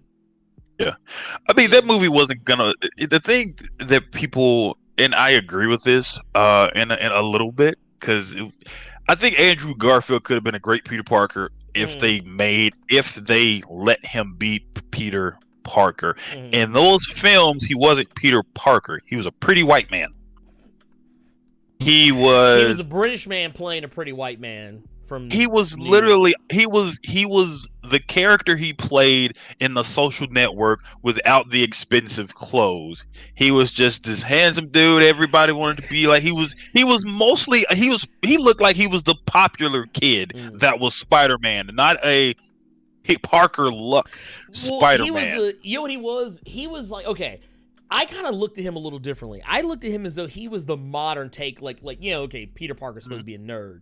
I felt like he was a modern take on what people see nerds as now, as less less what Electro was before he became Electro, but more what he was more like an outcast. Like he was a social misfit is what they kind of treated him as, that part aside, I actually liked his Spider-Man. Oh yeah, I love the Spider-Man. Because his Spider-Man nobody can tell me otherwise. Yeah, his Spider-Man was great. Like he was, because then you know what I thought was funny about that? You were talking about the Peter Parker thing. I actually saw people getting mad at how he talked to the criminals in the movie, Yeah. like how he was I do making fun remember of that. them. I do remember that. The thing is, he does that in the comics. That's why I, for a long time, hated Spider-Man in the comics, because He's a bully. I felt those villains when he just going in. I'm like, I wanted Rhino to gore the shit out of him. Get him one time, just one time. You know what I mean? I wanted Doc Ock to just break him off one good time. And Andrew Garfield has that in spades. He was a great. This, you know what? I had a few people say this shit to me on Twitter because they think apparently I'm a Zack Snyder stan, apparently, because I always go back to this point, and I think you'll agree with me when I say this. I think Andrew Garfield was basically Henry Cavill and Ben Affleck and Gal Gadot. It was great actors and bad movies. Right, it was great people who played a great role, but they can only be as good as the script lets them. Yes. Yeah, I agree with you, because Emma Stone, I thought Emma Stone was a good Gwen Stacy. You know, I thought that, okay, you know what? This also may be a controversial opinion. Okay. It's not that I didn't think that like was it Dane DeHaan, who played Harry Osborn, I actually didn't mind his Green Goblin. I just thought it was too early. I didn't see Green Goblin when I saw him. When I first saw the trailers that he was in this movie, the first thing that popped into my head every time he was in a scene was, when is he going to be the crazy dude from Chronicle? That's all I was waiting on. Okay. No, when is he going to turn into White Tetsuo? When is he going to turn to White Tetsuo from Akira? Yeah. Because I don't know if you know, I don't know if a lot of people think about that, but that's actually what that movie is. Chronicle basically is, like, people talk about, oh, I want to see an American remake of Akira. You've already gotten it. It's called Chronicle. It's called Chronicle. But here's the thing, though. I actually didn't mind his Green Goblin. Like, I think his Green Goblin was too early. They should have waited another movie to set it up. Because a lot of people don't know this. A lot of people don't know Black Cat is in that movie. A lot of people don't know Black Cat is in that movie, because they tried to have too many characters in the movie at once. Mary Jane was in that movie originally. But they had to cut her out because there was too much shit going on. Yeah. It's too much bullshit. But no, to get back to it, though. But yeah, Jamie Foxx, I don't, like, once again, I think he'll be fine. I think he will do what Jamie Foxx does, and if this keeps him from doing Spawn, even better. I think, dude, at the end of the day, like, even though he was in a bad film, Jamie Foxx is still Jamie Foxx. Jamie Foxx will still get people to buy tickets. Jamie Foxx will still put asses in seats. So I'm more surprised. I was surprised that they said he's gonna come back as Electro, but I think he'll have a better turn this time around with Marvel doing stuff. And I mean, the thing you have to take into consideration here is, now you have to correct me if I'm wrong on this. Did he die at the end of Amazing Spider-Man 2? No, I think, if I remember correctly, they took him to Ravencroft. Okay, see, and that's gonna basically be my point. I think he'll do better in this Marvel production, but at the end of the day, even if he doesn't, which I highly doubt, this is a Marvel film now. He don't die at the end any fucking way. He's a villain. Damn. Well, so even if you all don't like him, he gonna get broke off by something toward the end.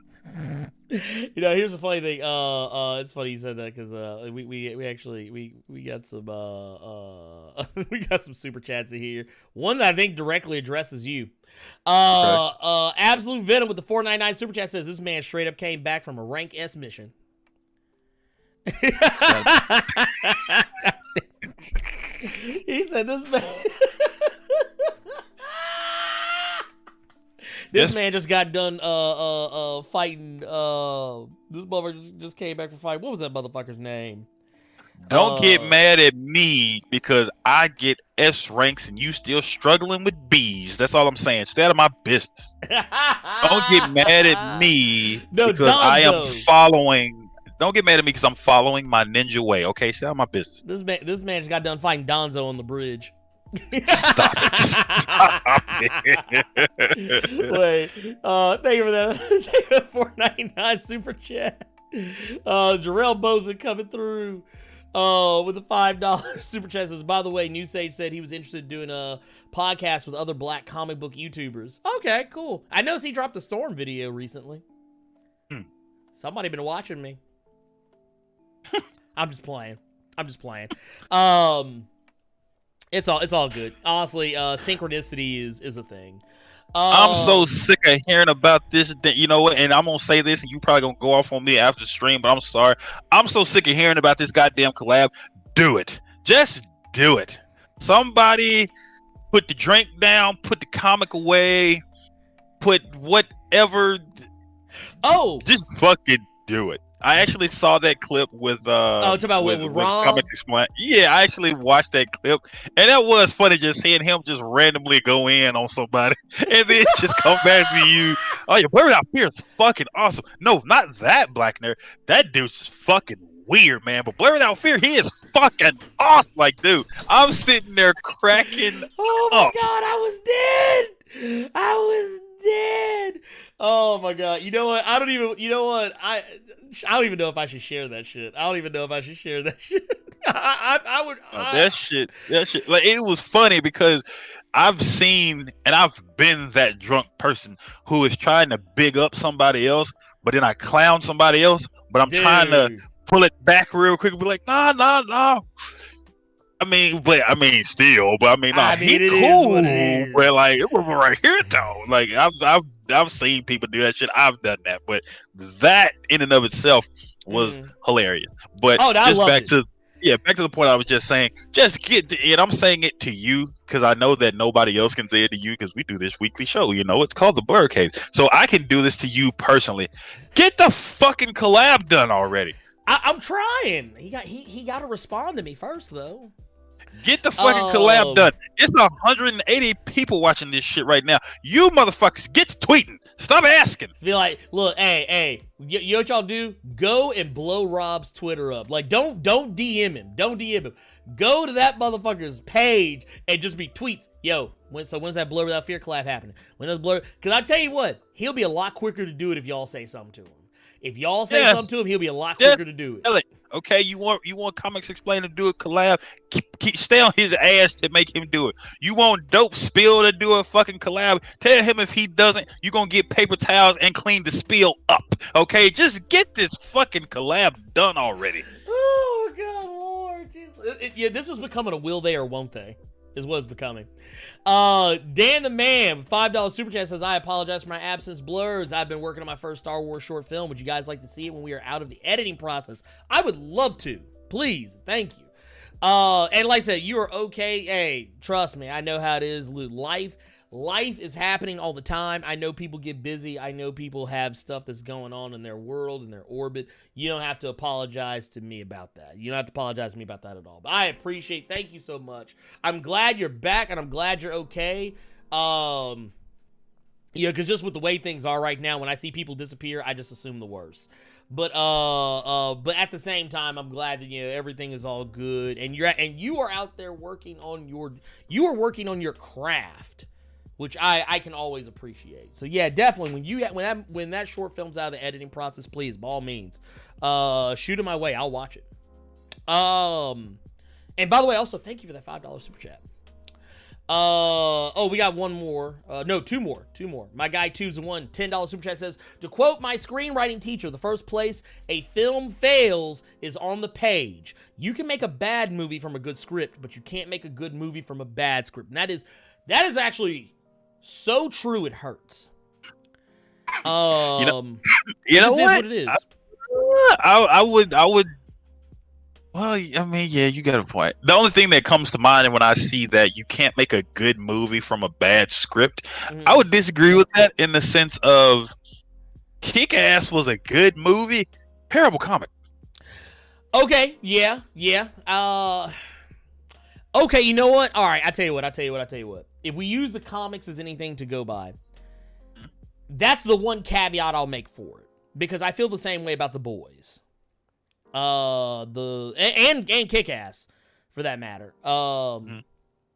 And even though I don't think Wanted is a good comic book adaptation, I do think it's more enjoyable than reading the comic. But yeah, that's one of those. Okay, that's the one place I'll make a special concession. But just like a straight up script, no. Yeah. You can't fix that. Yeah. The script is always going to be where the movie, like, that's why a lot of times when people start blaming actors and directors, I'm just like, who wrote it though? Who was right? Who was on the pen and pad in that motherfucker? So that's what I want to know. Because and now if a movie has a good script and still turns out bad, that's when I start looking at the director.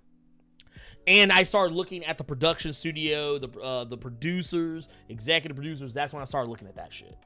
But if a movie like had so much potential, it has good actors, it seems like it had all the right stuff, and then just falls flat. Like it's just not done well. A lot of things can factor into a movie being bad. So I usually say I never try and blame just one person, but usually you can usually see where the dominoes first started to fall. Yeah. But yeah, man, thank you for that $10 super chat, by the way. LJ Brown with the £5. Let's see. Thank you, Blerd. Electro was a bootleg Riddler with electrical powers. P.S. Does anyone know the number for those eels, and can they help Carter's face? God damn! I'm not even mad at that because I still hate this. Like, I have this picture everywhere now: Twitch, Twitter, every Facebook, everything. I hate it, but I love it. But at the same time, it still pisses me off that it just completely just deleted my beard. Look, that shit had like death looking at that picture, like it's like, dude, like whoever made that app, like they grabbed the potato chip and ate it. That was a Death Note reference for all you people. But yeah, my beard is just gone. This shit pisses me off. Damn, I'm dead. I'm so dead. I'm so dead. No, Lord, thank you for that £5, my guy. Yes, sir. Let's keep it moving, man. We still got tons to talk about, man. We still got tons to talk. Okay, this one was gonna be kind of a quick one. Because this is no, this ain't even worth talking about. Skip it. Okay, anyway. Because we're already talking about it technically. No, this one is though. Apparently there is rumor. Mm-hmm. There's rumor that oh wait, let's see here. Oh, we got some more. Here. Let's get in this first, and then we'll get into those. Okay. Marvel's Shang Chi movie. There's a rumor that Fang Foom may show up. There's rumor that Fang Foom might pop up, may rear his big ass, green ass, dragon ass, alien ass head up, and apparently, and somehow it's going to be connected to some stuff and things. Yeah. But here, let's pull up the story. But Fang Foom, there he is in all his greenness, look cheesing like he knows somebody. But yes, they said basically that this is coming from Murphy's Multiverse. They said that a huge set for the film has been spotted in Sydney, Australia. Murphy's Multiverse has learned some exclusive details about this set, which we now believe to be the Valley of the Sleeping Dragon, first seen in Iron Man number 261. The Valley of the Sleeping Dragon is exactly what you expect it to be, the resting place of Fang Foom. They also go on to say that our source describes the Valley of the Sleeping Dragon set as a hilly seaside location with a temple at its center, with the green screen serving as the seashore itself, with other huts each serve their own purpose, but the other noteworthy feature is the large bamboo structure known as the Battle Dome, which is surrounded by an area where the village's warriors hone the skills necessary to protect Fang Foom. Now, we also know Michelle Yeoh is supposed to be in this movie. Which, by the way, man, dude, can we get a...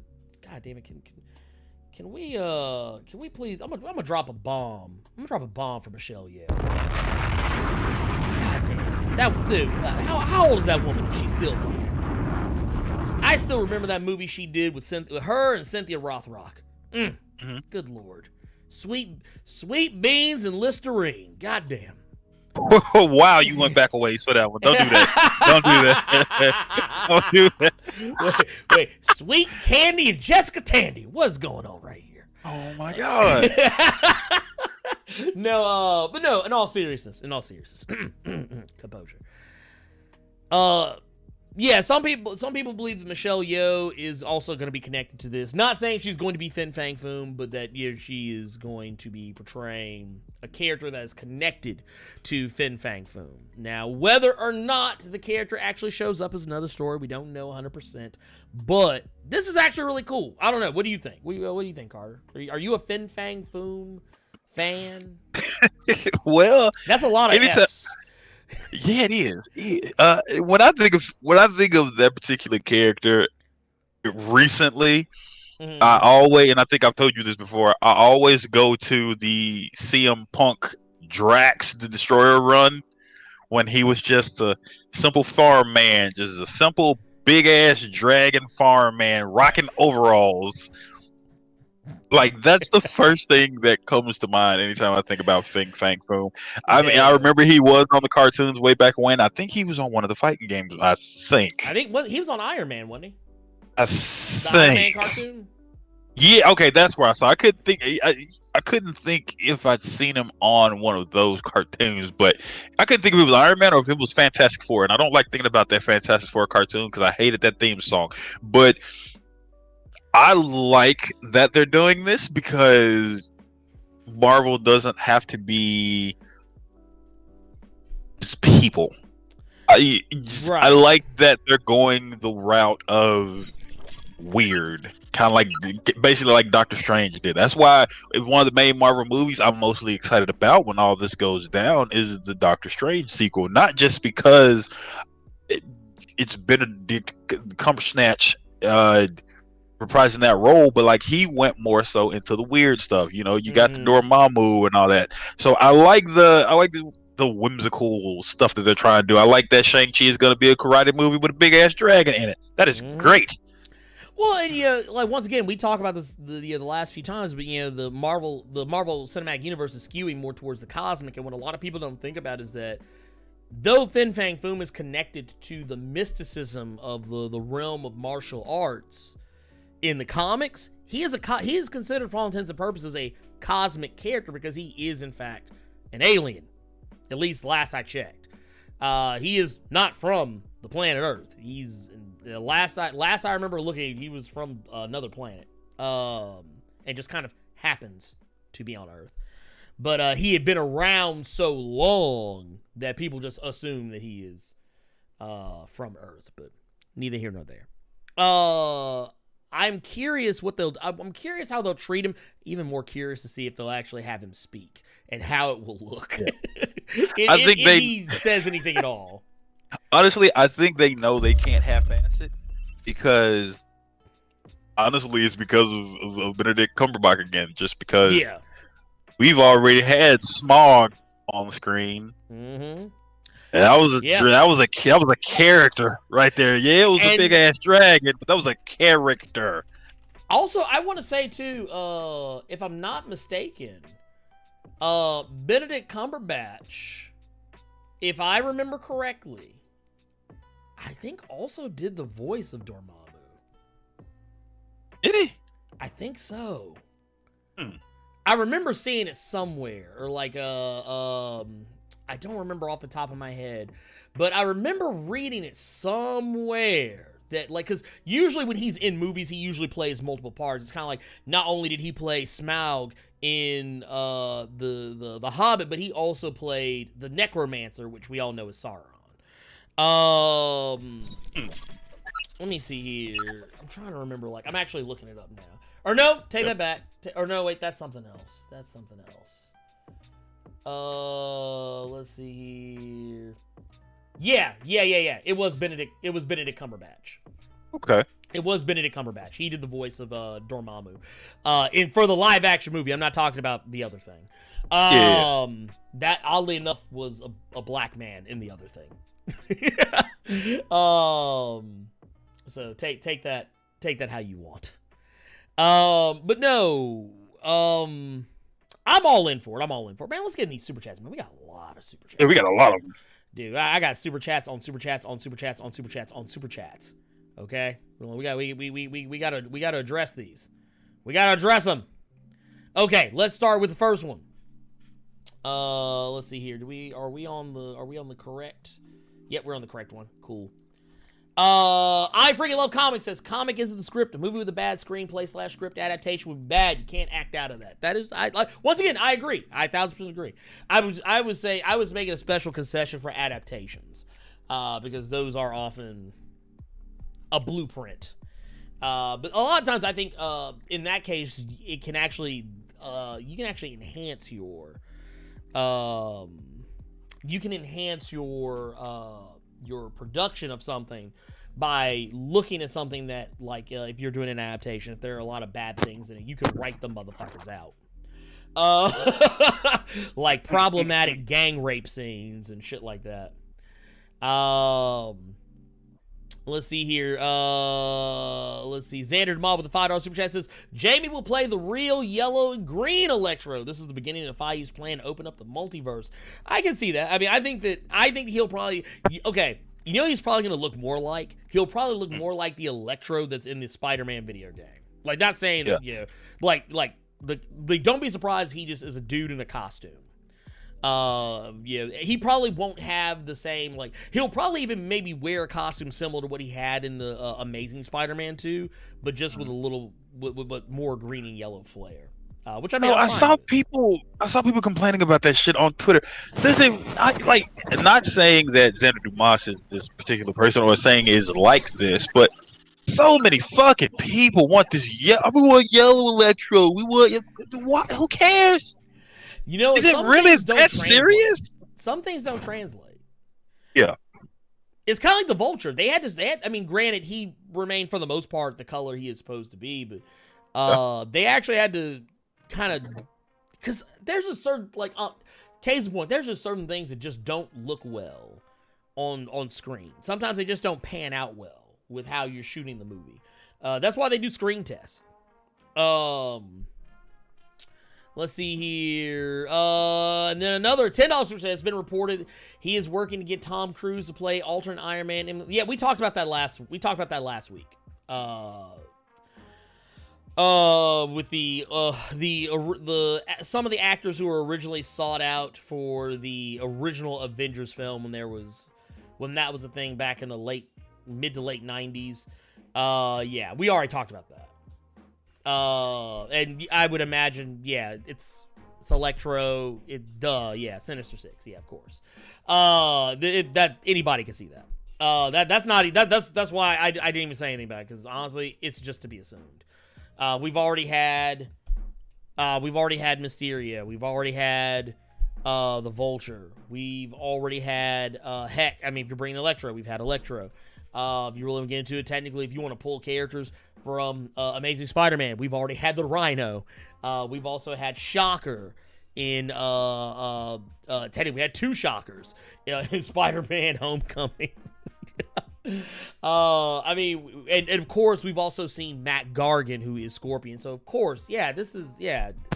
Look, let me tell you something. They've been trying to make a Sinister Six movie, or trying to make the Sinister Six a thing for the last, like, decade. That ain't news. That ain't news. We know. I'd be more surprised if they actually pulled it off.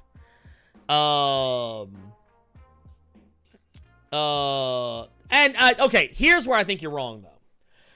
Kevin Feige is not looking to mess up anybody's plans. And James, this is actually a story I deleted from last week. James Gunn is actually, and not only James Gunn, but so is Sean Gunn, James Gunn's brother. Multiple other people who have worked with Marvel and DC have all said the same thing. There is no rivalry. They both want each other to succeed. Because I will tell you something Kevin Feige once said when asked about what he thought about the DCEU.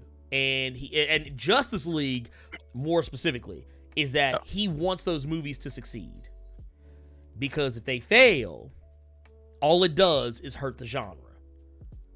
So this whole, like even James Gunn said, this whole DC versus Marvel rivalry, that's on y'all. DC and Marvel don't have that same rivalry that y'all think they have. They don't give a shit. That's fans and entitled people. In the words of in the minds of these producers and directors and filmmakers, we getting paid just like they getting paid. Everybody eats. We leave that bullshit for y'all, basically. Right. Yeah, no, it's not a thing, and it blows my mind that people think this way. But it's like, yeah, I mean, maybe back in the day, yeah, sure, but now. Marvel and DC, you know what it is? To me, it's about as pointless as the Microsoft Sony debate. Microsoft and Sony are in two completely different races. Like you think that they're doing the same thing, but they're not. Microsoft is trying to sell you Game Pass subscriptions. Sony is trying to sell you a PlayStation. It's two completely different things. It's two completely different things. Like, Microsoft does not care what you play their games on, whether you play them on a PC or you play them on a Microsoft Xbox Series X10 2485 plus one, carry the 2 and drop the 3. They don't care if you play it on that motherfucker. They don't care if you play it on a cell phone. They don't care if you play it on a tablet. They don't care if you play that motherfucker on a goddamn Alexa. They do not give a shit. Sony just wants you playing shit on their system. That's it. They're in two completely different races. Yep. They're not even doing the same thing. And to a finer point, like when people got hype, Microsoft buying ZeniMax is gonna fuck over Sony. No, it's not, because Microsoft came out literally within an hour of making the announcement saying that any games that are supposed to come out on like they said they are going to honor the same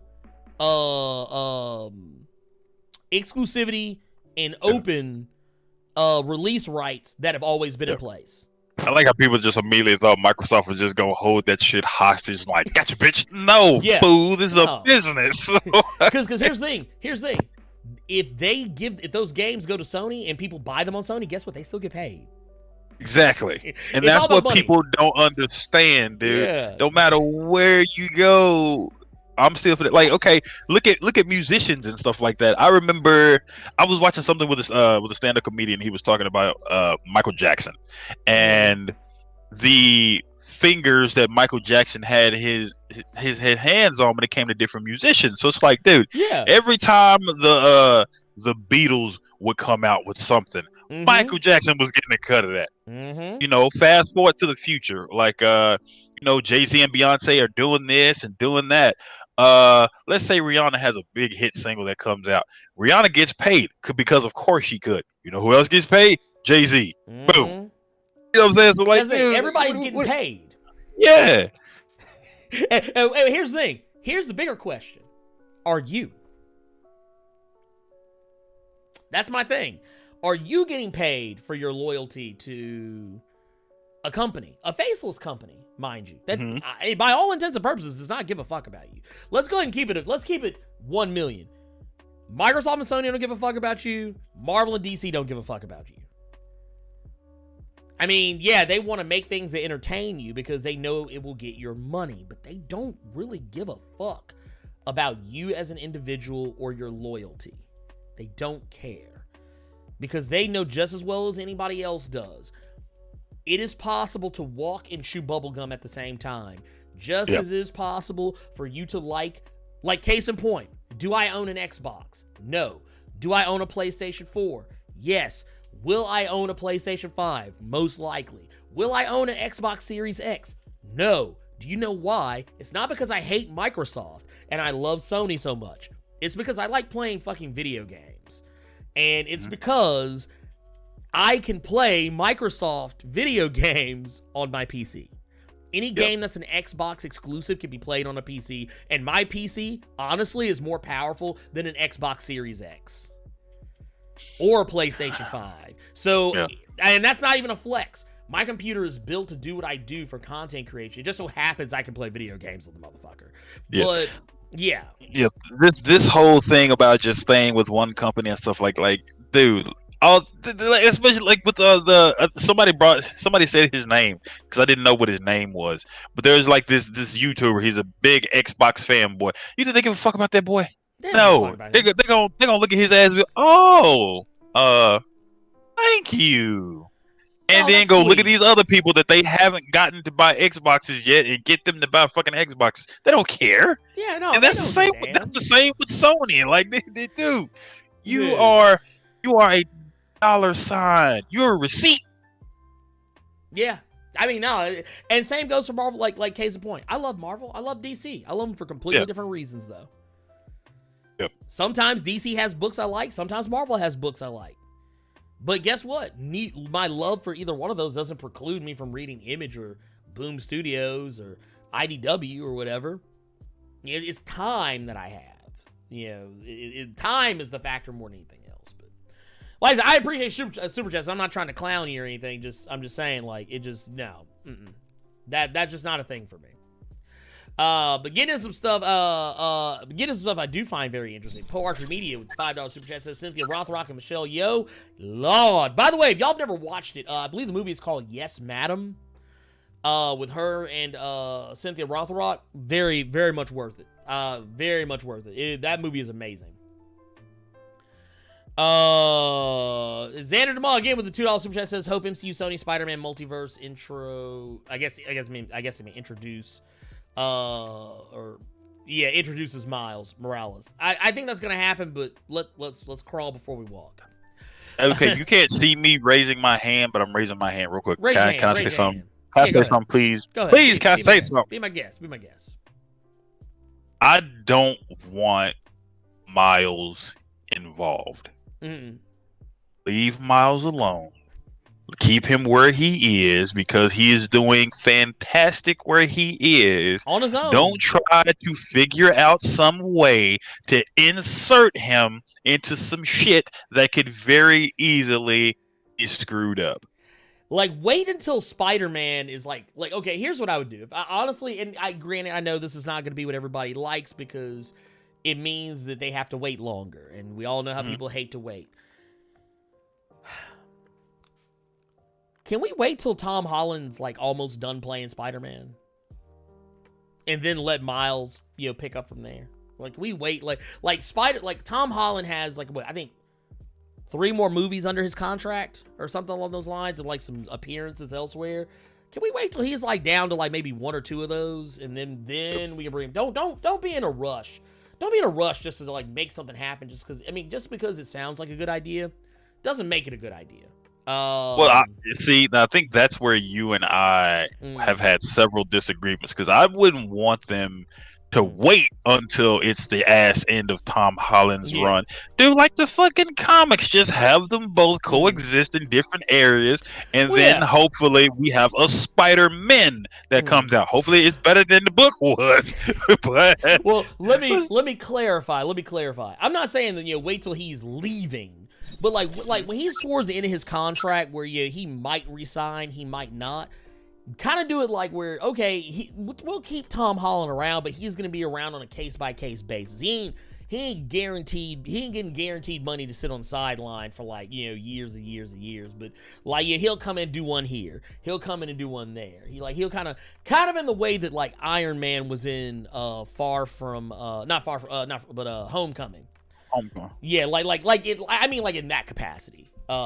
It's one of those situations where I feel like Iron Man, after he did his deal, because I think after Iron Man 3, or I think maybe even shortly before Iron Man 3, that was when the contract disputes came into play, and you started noticing Iron Man was around, but you notice he wasn't in no solo movies. Yeah, he was just in other people's, he was in Captain America Civil War. He's in Avengers films, this, that, and the third. I wouldn't mind them keeping Tom Holland around on that capacity, but letting Miles be the guy getting the solo films, if that makes any sense. Which is what I think they're probably going to wind up doing with Chris Evans. Sam will probably wind up being Captain America, but we'll probably still see Chris Evans around. He just may not. It may not be the way we think it's gonna be. Okay, I see a question in the chat real quick, not to cut you off, but I'm gonna go ahead and nip this shit in the bud right now, because Stu Jersey X, are they ever gonna tell us how Peter got powers in the MCU? No, I don't want them to. We all know how Spider-Man got his goddamn powers. I don't want to see that shit no more. Don't you ever ask no goddamn question like that again, boy. What's wrong with you? Look, no. See what they gotta do? Spider-Man to me has reached Batman territory. I don't need to see the pearls hit the street no more. I don't need to see the pearls. I don't need to see Bruce, little baby Bruce Wayne coming out the theater seeing Zorro. I don't need to see him. I don't need to see Martha and Thomas Wayne getting clapped in the alleyway. I don't need to see the pearls break and hit the concrete no more. I don't need to see no more coming out talking about some, have you ever danced with the devil by the pale moonlight, or no bullshit like that. No, I don't need to see Uncle Ben get shot no more. I'm done. I swear, I don't need to see Uncle Ben get clapped real quick. I don't need to see him get bit by a spider and then the obligatory, wait a minute, I got bit by a spider and I passed out somewhere and I woke up at home. Holy shit, now I have abs because I got bit by a spider. Oh shit, they did that I can walk on a wall. I don't want to see that shit anymore, man. We already know. Krypton blow up either. I don't want to see Krypton blow up again either. They keep that shit. I don't give a fuck what high-profile actor you put into it. I don't care that you made Martin Sheen Uncle Ben. I don't care that we got fucking Russell Crowe running around here with the planet blowing up. We know. We know. We don't need to see that. We know. I don't need to see Jeffrey Dean Morgan laid out in what was it? What was the other woman's name? I can never remember her name, but both of them for Walking Dead. Yeah, both of the motherfuckers for Walking Dead. Maggie's ass. I don't need to see her laying in the street with them pearls laid around her. I was like, God damn. That was actually the thing that pissed me off the most when I saw Batman v Superman. When they showed that shit at the beginning of the movie. I was like, ain't this about a bitch? I ain't got to see this shit no more. Anyway. Honestly, I liked how they did it because it was quick. It didn't take up like 45 minutes of the goddamn movie. It was wow. You see the Victoria's Secret pearls hit the ground. You see Negan holler and face plant the concrete, and now we back to Bruce Wayne. It was very quick. If you gotta do it like that. But I'm just saying, I'm tired. I get triggered when I see that shit. I don't need to see it no more.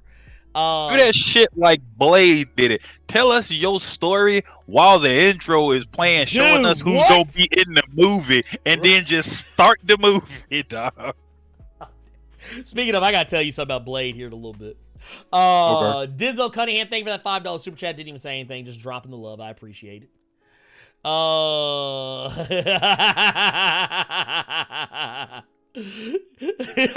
freaking love comics with the $1.99. Somebody just said, nah, that's a flex. It was a little bit, but just saying that it is what it is. Also, they said cut Carter's mic off. F all that, put Miles in that ish. No, man. Lord, I mean, I'm not against it. Like I'm not against it. I'm just more. My thing is the timing. But no, let's get away from that. Let's get away from that for a minute because we got more pressing matters. Can we? Okay, I want to put real quick. I want to put some respect on. Chadwick Boseman's name real quick. This is just a public service announcement. Yeah. Did you know what Chadwick Boseman did before he died? Yes, I did, and it kind of. We'll discuss it after you go in detail of what we're talking about. Okay, so he was in the movie 21 Bridges. Yes. Alongside Sienna Miller. Mm-hmm. And I think J.K. Simmons was also on that movie. I believe. Yeah. Yes. Man, dude, that's just a solid cast.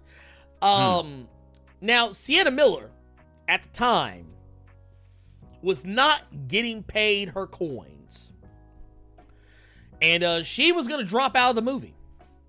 Or actually, she wasn't even going to accept the role. Like she wasn't even in it yet, but they were offering her the role, but they just didn't want to meet her on the money. Yeah. So we found out. We have found out. This was just a few days ago that this news hit.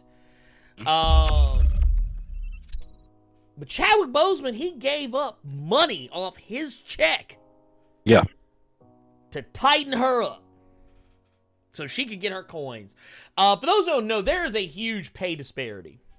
Yes. There's a huge pay disparity in Hollywood between men and women. As a matter of fact, there's a huge pay disparity between women, white women, and women of color.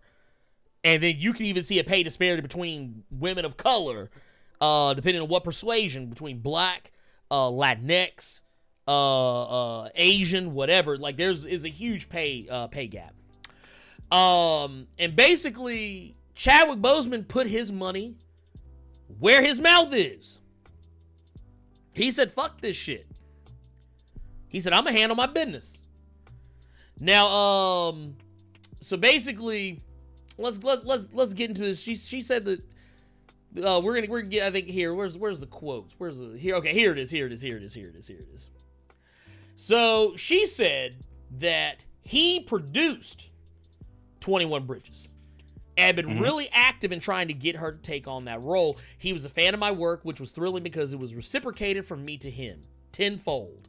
So he approached me to do it. He offered me this film, and it was at a time when I really didn't want to work anymore. I'd been working nonstop and I was exhausted. But then I wanted to work with him. And then she went on to say, "I don't know whether or not to tell this story. And I haven't yet, but I'm going to tell it because I think it's a testament to who he was. This was a pretty big budget film, and I know that everybody understands about the pay disparity in Hollywood, but I asked for a number that the studio wouldn't get to. Not saying Chadwick wouldn't, but the studio would not get to. And because I was hesitant to go back to work and my daughter was starting school and it was an inconvenient time, I said, I'll do it if I'm compensated in the right way. And Chadwick ended up donating some of his salary to get me to the number that I had asked for. He said that that was what I deserved to be paid."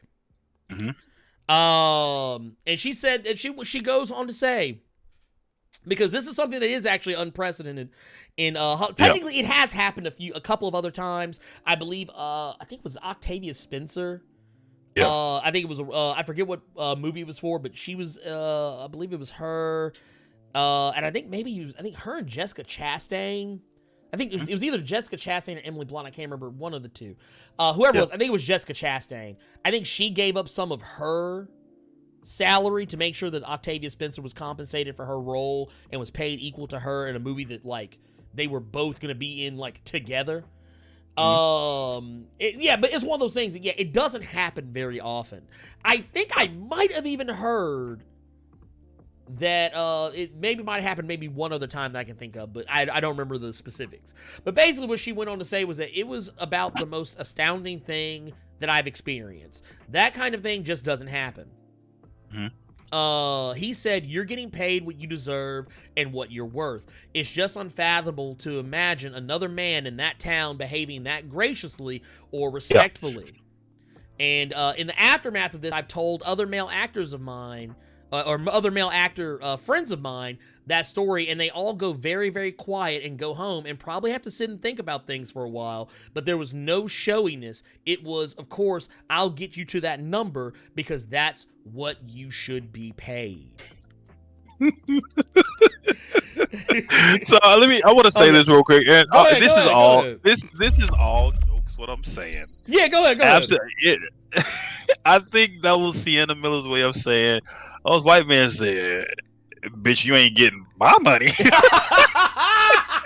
look, that motherfucker. Look, she was probably talking to what was it? She was probably talking to Benedict Cumberbatch. She was like, "Not on my watch." Like, I don't know why this random thought that came in my head, but like I can see Sienna Miller saying that she was talking to other actors she knew, and like the first thing that just popped in my head was just like Tom Hanks is going on, "Bitch, I'm Tom Hanks. You ain't touching my Forrest Gump money, bitch. I'm the castaway." Right? Like that's the like. So, I mean, if you can somewhat read between the lines, but certain motherfuckers say, I mean, that's good and all, but I'm not giving you my motherfucking money. I mean, I think that's fucked up. That and this is what I was saying. That it kind of pissed me off that this man had to sit here and get less to make sure that she had not more, but something at the same level that was closer to him. Because she's one of the main characters in that film. But you know, it trips me out because again, J.K. Simmons was in that film. He didn't really have. He had something to do with the movie, but he wasn't really in it like that. But I bet you he got paid more than she did, and that's fucking crazy to me. Yeah. No, dude, no, you're not wrong. You're not wrong. I believe he probably did get paid more than she did. And that's just wild to me that this man had to. This is gonna be a very stupid fucking analogy, but like, let's say like you're gonna go get one of these like $5 hot and readies, but then you see somebody doing without. So you give them $3, so now they get to eat something, and then you get to eat something a little bit less. Like that's just it's fucked up to me that that's still a thing. Even with that movie coming out at a time where all the Me Too shit has already been out, everyone already knows how shady and fucking foul Hollywood is, and you know we're trying to make a change. We're gonna make a change for the women that are in this line of work. And you still have people that we gotta like that have to take a pay cut just to make sure that this woman that they want in this gets her due. When that's the main thing that we're supposed to be accomplishing here is making sure that women get what's coming to them and get what's theirs and get what's due. I mean, that just makes it just okay. So you not. It was just a lot of talk for a while there, and now. Back to our regularly scheduled program. That's fucked up. Yeah, no, as a matter of fact, yes. And I want to go back and, by the way, real quick, before I say anything else, can we please get, if you have the ability, if you are a channel member, can we get some fist in the goddamn air, for my guy Chadwick? We got a new emoji thanks to the number of channel members we have reached. This is actually one, if you're a Twitch subscriber of mine, you also have access to this as well, but not here, but on Twitch. But yeah, if you go in, if you look it up, it's the, it should be under, Blerd Salute. But, you'll have it available to you in the emojis if you are a channel member. But yeah, if you got the ability, please, by all means, do so. But no, but to get back to it, oh my god, get these ads out of my face. But yeah, it was Jessica Chastain. Because yeah, Octavia Spencer said that she was walking the walk and talking the talk. And she said that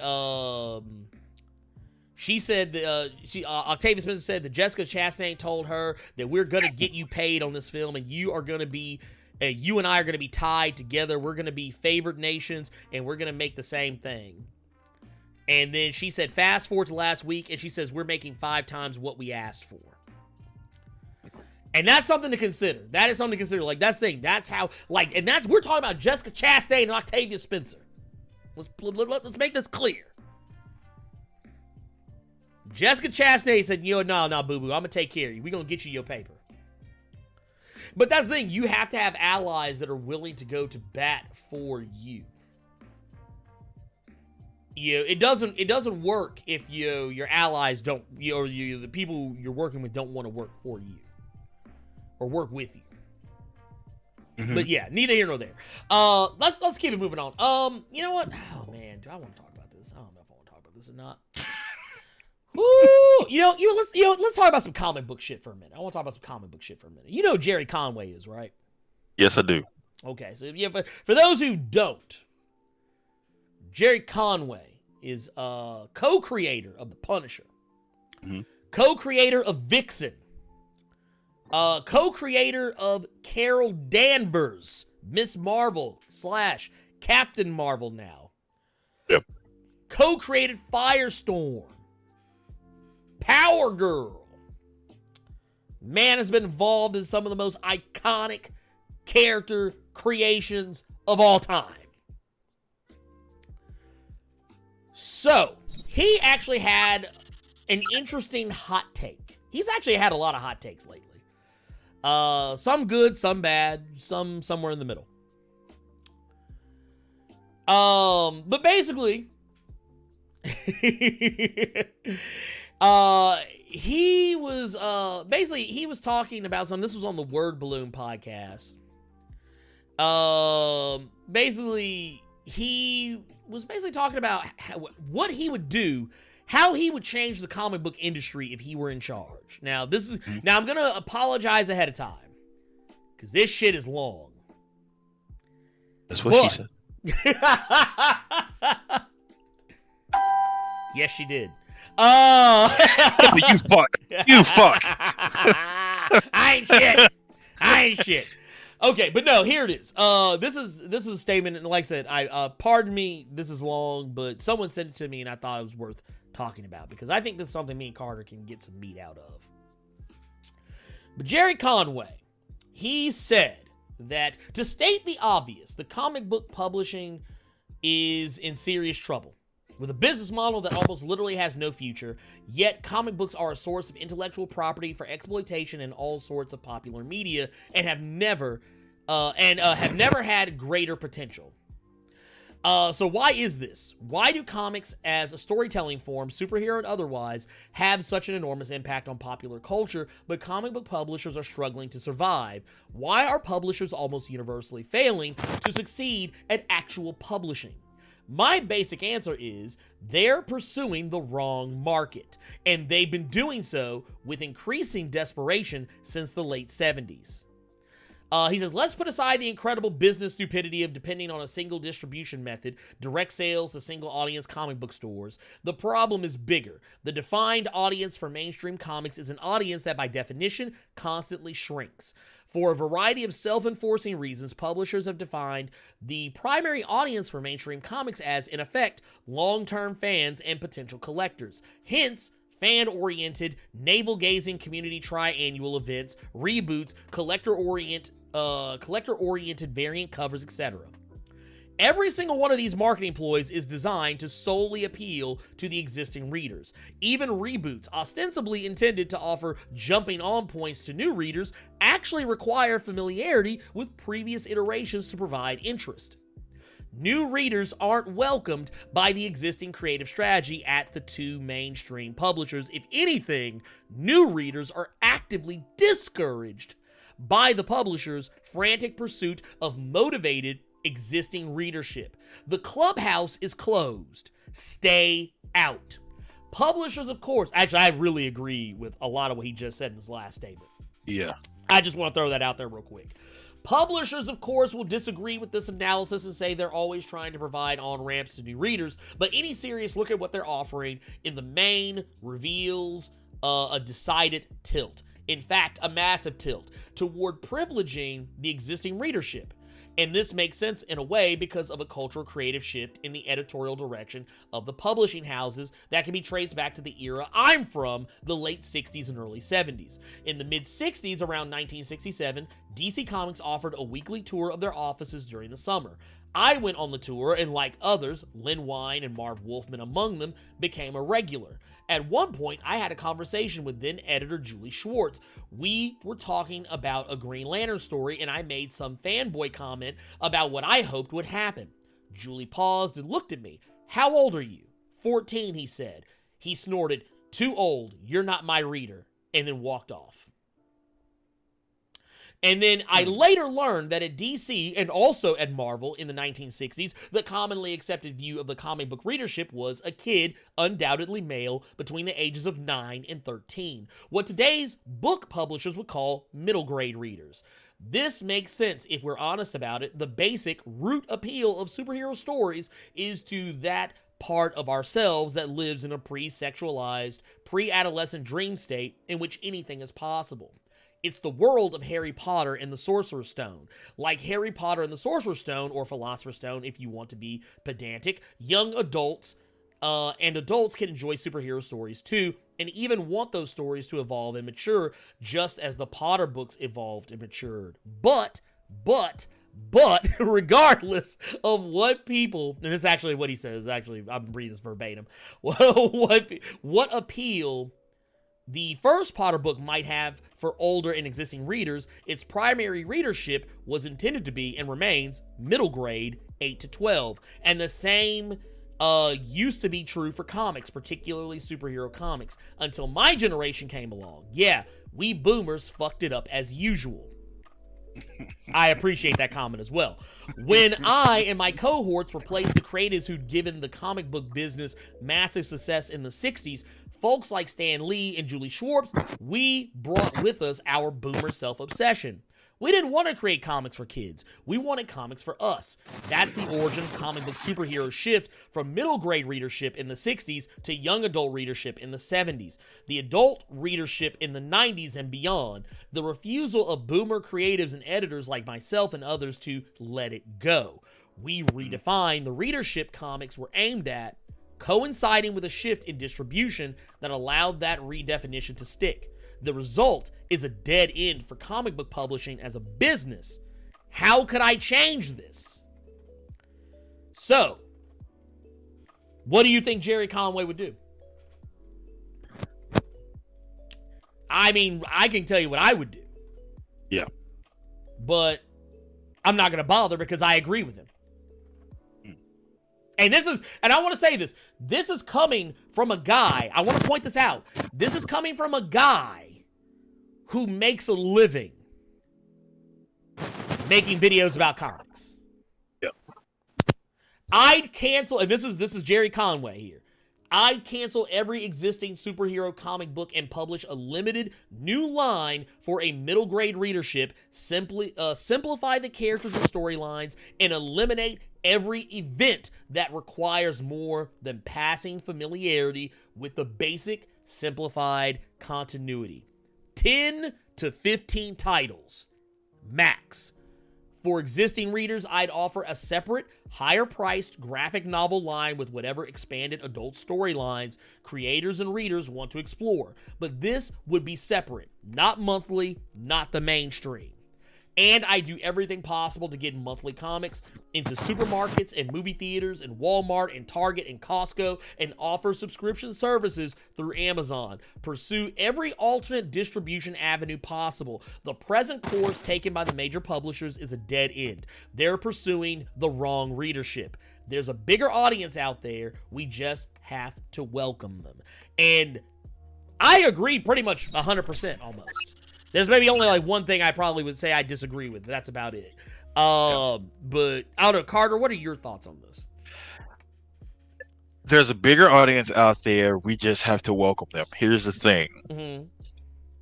That bigger audience doesn't care about comics anymore. That audience cares about Minecraft and Minions and everything other than a comic book nowadays. So, you know, they might see, like, you might see it randomly in a Walmart, and that just might be something you pick up because you're just walking around Walmart. Getting monthly comics into supermarkets, movie theaters, Walmart, Target, and Costco. Here's the thing about that. No one is going to Costco for a fucking comic, and there's no way you could try to sell someone a comic subscription service at a fucking Costco. They're there for food. Same thing with Target. They're there for Ellen DeGeneres jeans and Dickie shorts. They're not there for fucking comic books, okay? I don't think he meant like subscriptions like at Costco. I think he meant subscriptions like if you go like to an online service. Like an online service. Yeah. Okay, and here's the thing with that. That's been tried true before because Marvel has done that, DC has done that. You know, I mean, Comixology is still a thing, but it's not as big as it was back then. And getting comics into supermarkets and stuff like that. Here's the thing, and I think you're old enough to remember this. Like when we grew up in Memphis, there were comics in fucking supermarkets. Yeah, you know, actually, I used to buy them. Yeah, exactly. So, I mean, the reason they stopped is because they stopped selling. So I think he's giving people too much credit in thinking that they're immediately going to run out and get these books when I don't think that's the case. For existing readers, I'd offer a separate, higher priced graphic novel line with whatever expanded adult storylines creators and readers want to explore, but this will be separate, not monthly, not the mainstream. DC Black Label. Earth One. But he basically just described those DC Earth One books. He Well, basically yeah. just described Black Label. You know, that's what's already being done. I'd cancel it, and he's. When I see middle grade readership now, I'm thinking he's talking about kids, and I'm like, here's the thing though, that's already being attempted by Marvel right now with the Fortnite stuff.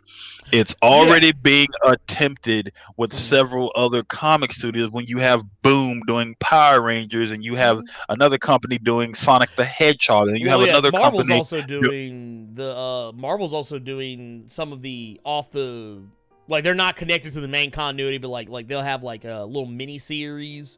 Yeah. Like they have one for like Miss Marvel, they have one for Spider-Man, Black Panther, like little off the beaten path stories. Yeah. Yeah, and the thing with that is, if you put those in a Walmart and a Target and things like that, they will sell for a little bit, but there will be no repeat business, because if you're buying it from these places, you're buying it for the kid to satiate them and to satisfy them for that one moment.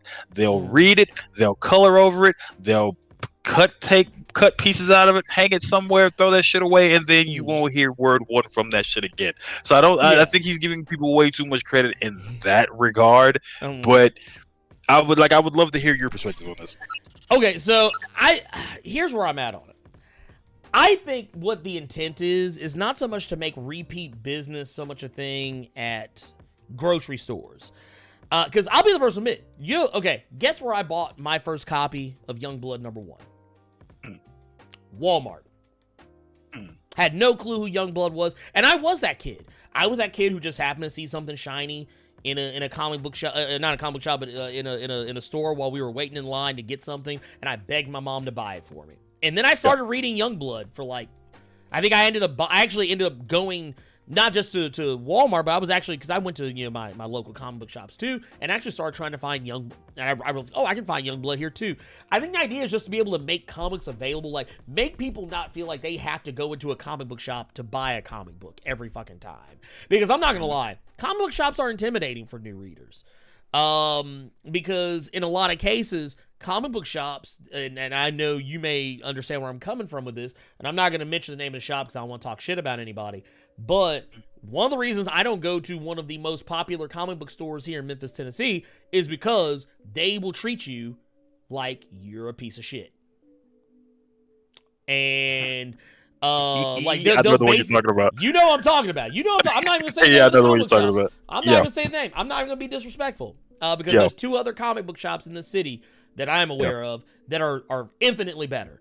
And I would never go to this comic book shop. I actually, matter of fact, the only time I ever go to this comic book shop is to buy fucking board games, because they're always 25% off. And now I just gave away who it is if anyone has any passing knowledge. Oh, you didn't. You didn't.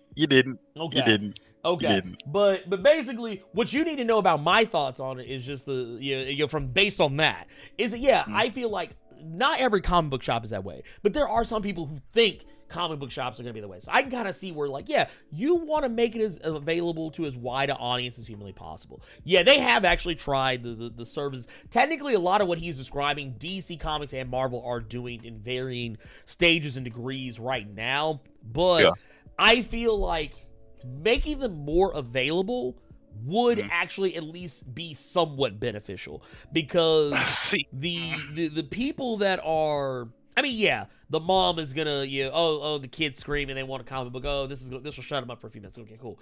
But you never know, that comic, depending on the kid, it might make them it really depends. You're looking at it, it's kind of on a case by case basis, because like for my kid likes comics. She doesn't understand the value of them because, I mean, she's 5. But, she likes looking at them and reading them, and that's kind of how I'm teaching her. She's learning how to read is through them, and she recognizes comic book characters. But we kind of have to get people to that mindset where it is easier said than done. I'll go ahead and say it right now. It's easier said than done. Yeah.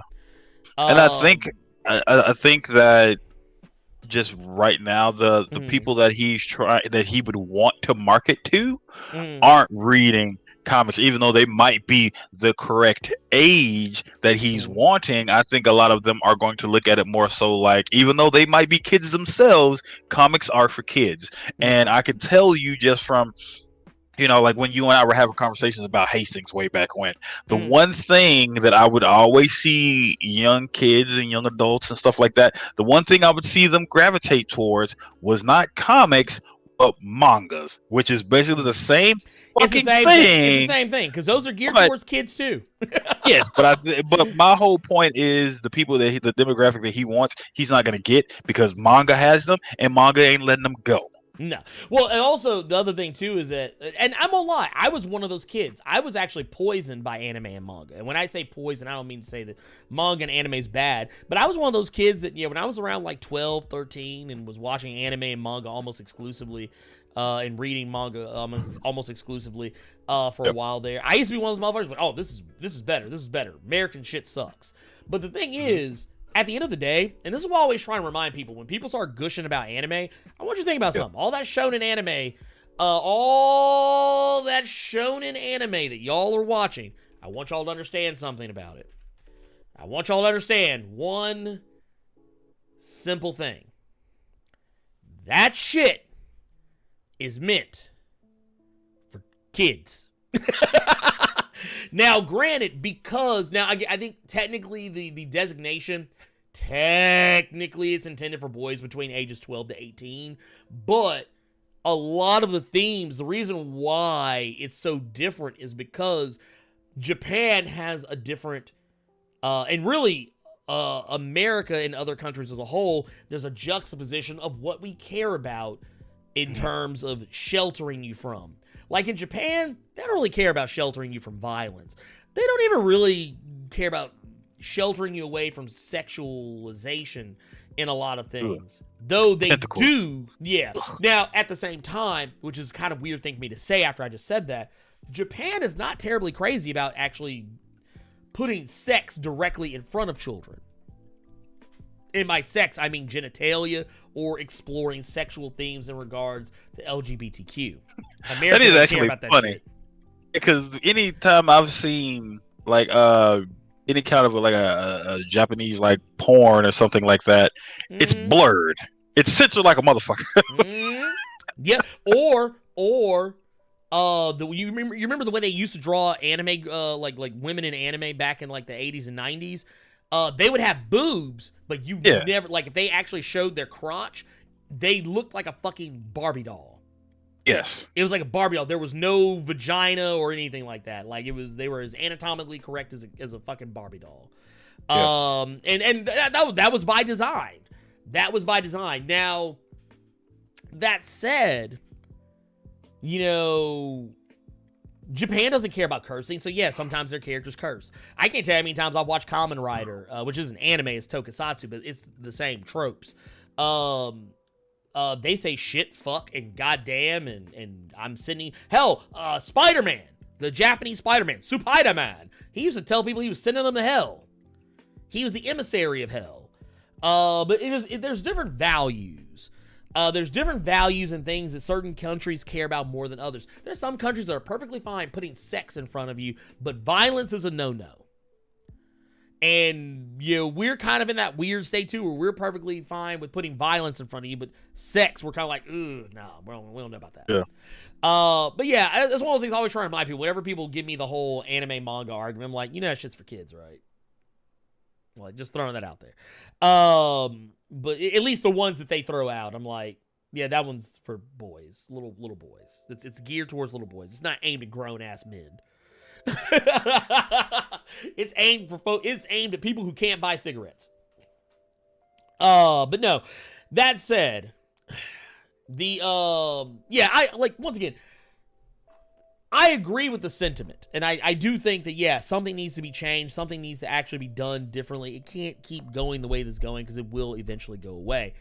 But I don't think there's any harm in making comics more available in places. Not saying they have to, like, do a whole, like, supermarket sweep where, like, it's, like comic books have their own aisle, like milk or cheese.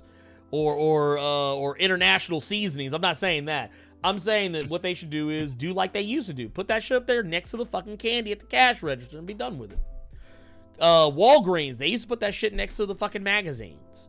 And I'm not gonna lie, when Age of Apocalypse was going on, that's actually what got me into Age of Apocalypse. I was reading a lead-up book in a fucking Walgreens. And then I was like, oh shit, Age of Apocalypse. I was like, oh, what is this? Yeah. I was like, oh my God. And now, granted, I got most of my shit from the comic shop, but a lot of times if I missed an issue, I just picked it up at Walgreens. Fuck it, I didn't care. Because once again, we can't have that collector mindset when thinking about a casual, like a casual audience. I would even say, you know, honestly, if okay, yo, we want to talk about subscriptions. Let Marvel take a page out of what DC's doing. Yeah, DC Universe, they threw in comics with everything when they first opened up, and now I think it's about to exclusively become a comics app. If Marvel were smart, package that shit in with Disney Plus.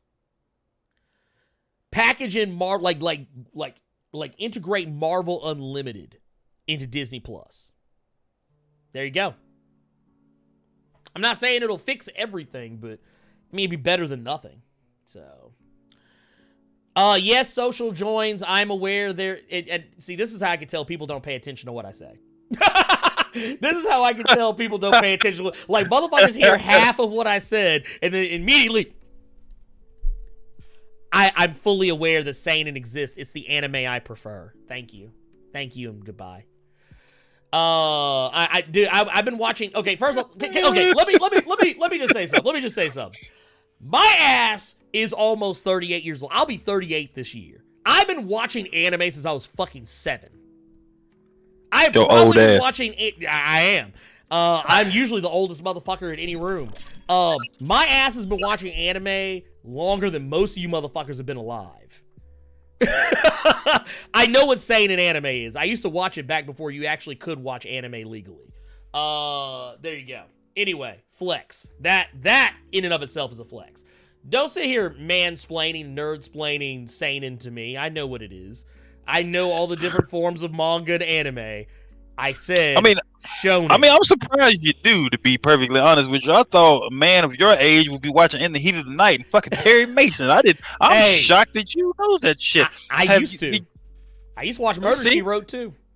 Yeah, you disgusting man. Yeah. Look, no, wait. In the heat. Don't do that. Don't do that. Don't do that. Of the night. Look, wait. Detective Tibbs. Oh my God. Why did I get him started?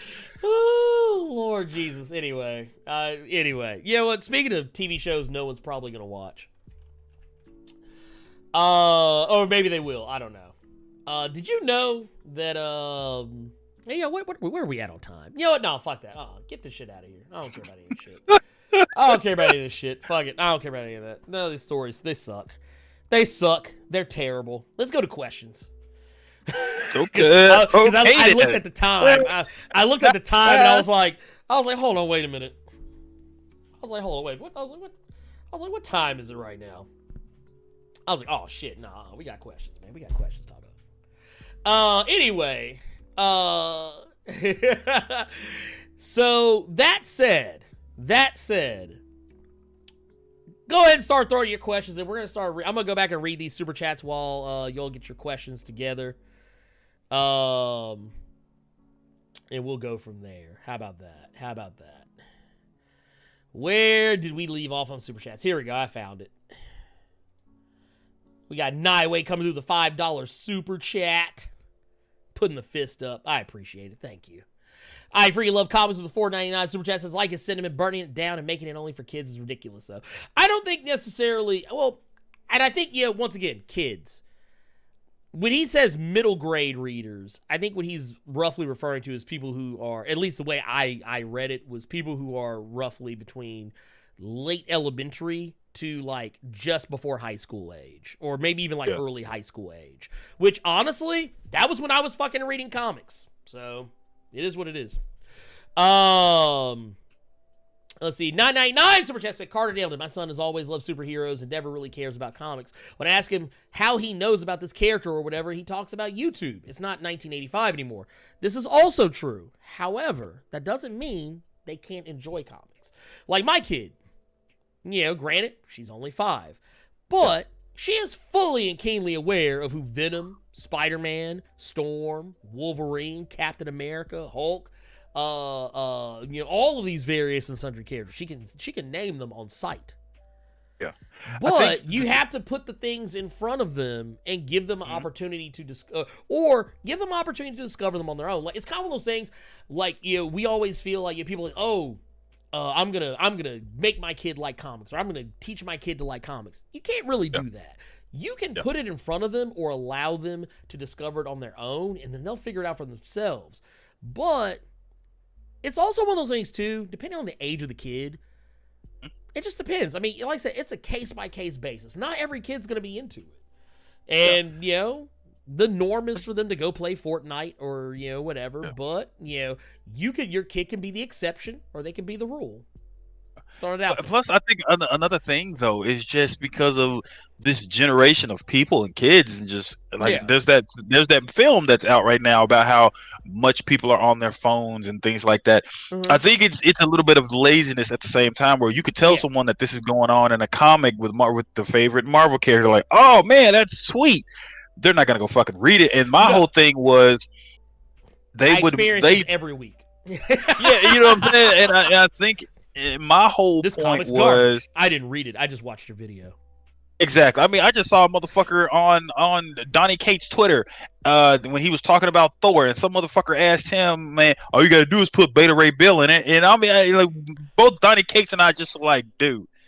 See, that's how you know motherfuckers ain't read. Fucking Beta Ray Bill has been in how many? Okay, it's been 7 issues of Thor. He's been in damn near every one of them. He's been, I was about to say because I know for a fact I know for damn sure he was in the second one.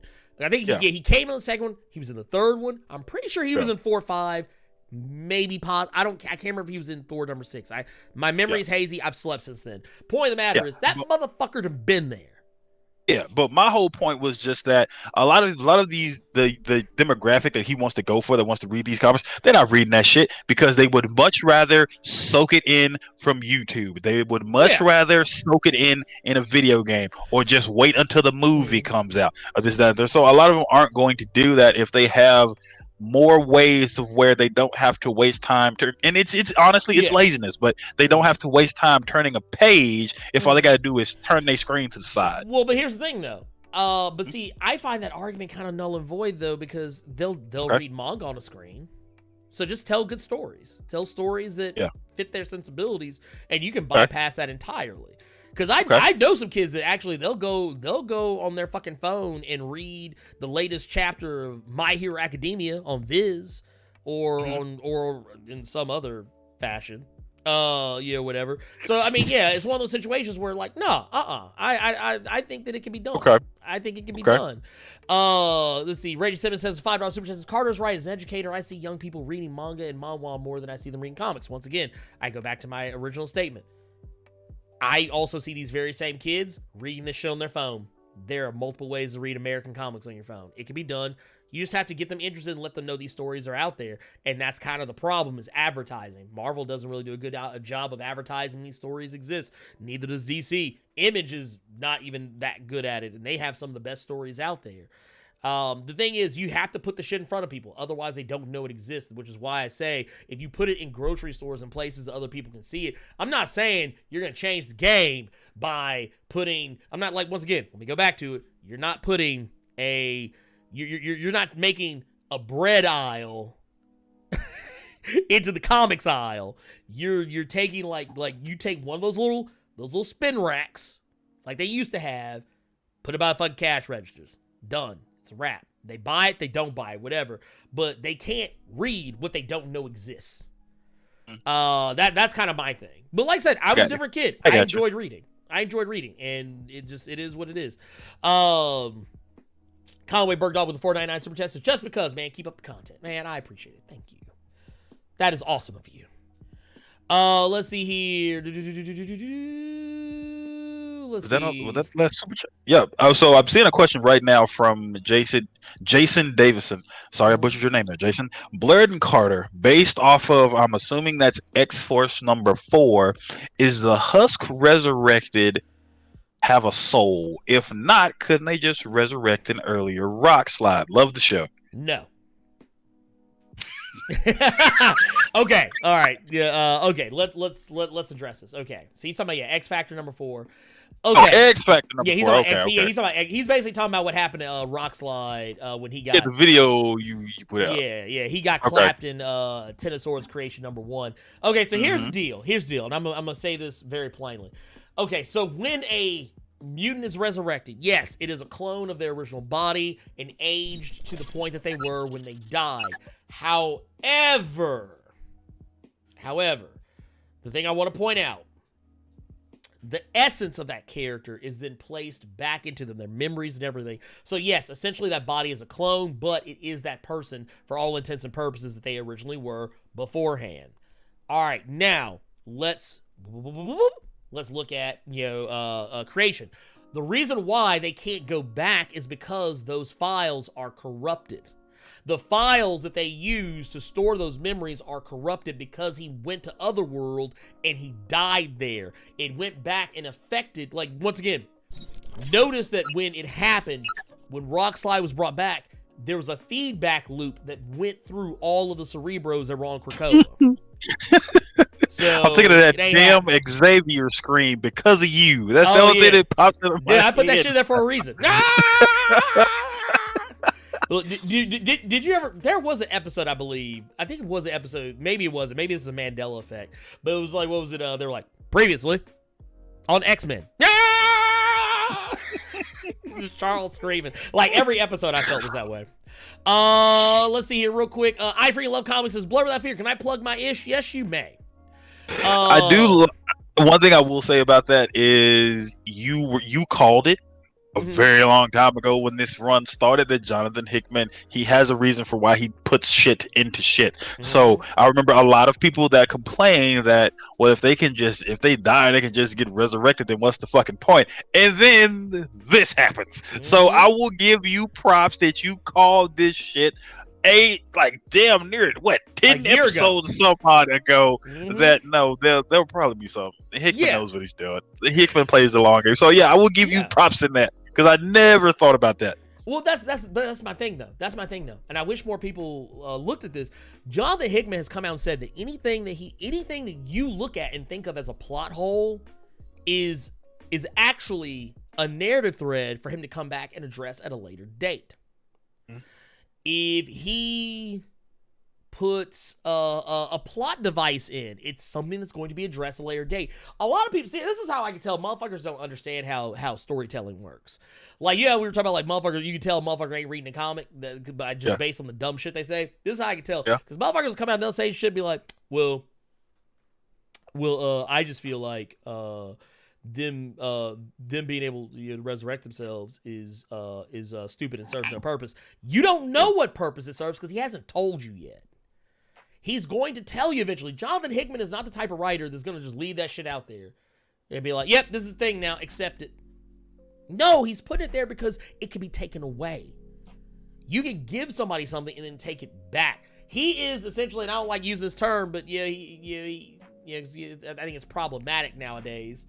I never really thought about it until I got older, but he's a giver and taker backer. Is what I'll say. Let's see here. Shit, I lost my place. Let's see here. Let's see. They don't have. Let's see. Okay, here. We're just getting super chats. Okay. Studio Vex Barrington S. Edwards says, hey, B, y'all are repping the comics industry is proving ground for ideas that go to screen. If there's no foundation with the hardcore readership, the market will not green light stuff. That is also true. That is also incredibly true. And that is something that I feel like is something that I think goes unnoticed. the reason why you won't see certain comics get adapted versus others, and vice versa. You gotta start somewhere. And once again, there are a lot of people that buy and read comics. But at the same time, you have to pass it down towards the next generation. And let's be fair. Yeah, it is easier to look at a screen and just absorb that information from there. I know lots of people who just go to Wikipedia pages and just read off of that, and then they are completely satisfied with the information they've been given. But once again, you can't use the argument of anime and manga, because I'm going to tell you right now, anime and manga, it ain't really better. It's just that your brain, it's kind of, okay, case in point, when people talk about watching anime, and they're like, oh, I only watch subbed anime. You know what that immediately tells me about you as a human being? That your brain is tricking you, because you're reading those subtitles, and because your brain is actually working, whether you may realize it or not, to absorb that information. Your brain, because it's just a pile of meat trying to keep you the fuck alive, it's basically what it's telling you is that this is more fulfilling to you because you're actually having to work harder for it. So your brain tricks you into thinking that you are watching higher art. This is actually something that can be proven. Manga can be the same because you're actually having to read from a different direction. Even if you are used to it, your brain is still working just as hard to do the thing that you're doing. So yeah, once again, your brain is being tricked into thinking that you are absorbing higher art. Little brain asses. Well, but I'm going to be real here, and I'm not trying to be dismissive or talk down anybody. But what I'm trying to explain is that when some of the people I know who they exclusively only watch anime and read manga, when they tell me about some of the bullshit going on in some of these storylines, I'm like, okay, how is this better? How is this any different from any of the other shit? Or the same complaints that they have about American comics. Oh, there's always an event. Oh, there's always this. Okay, well, and answer me this question. Why is the main protagonist in most shonen anime always a fucking idiot? Why are they always the best at all these same people who come to me, complaining about Mary Sue's. Okay, well, then why is your main character so automatically good at everything?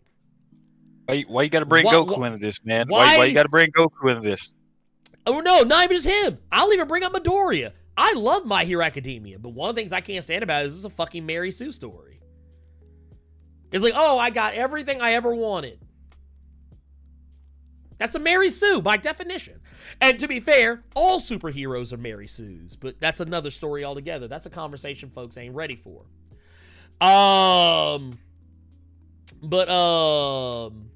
Let's see here. Let's see here. A giver and a receiver. Now I wasn't going to say that.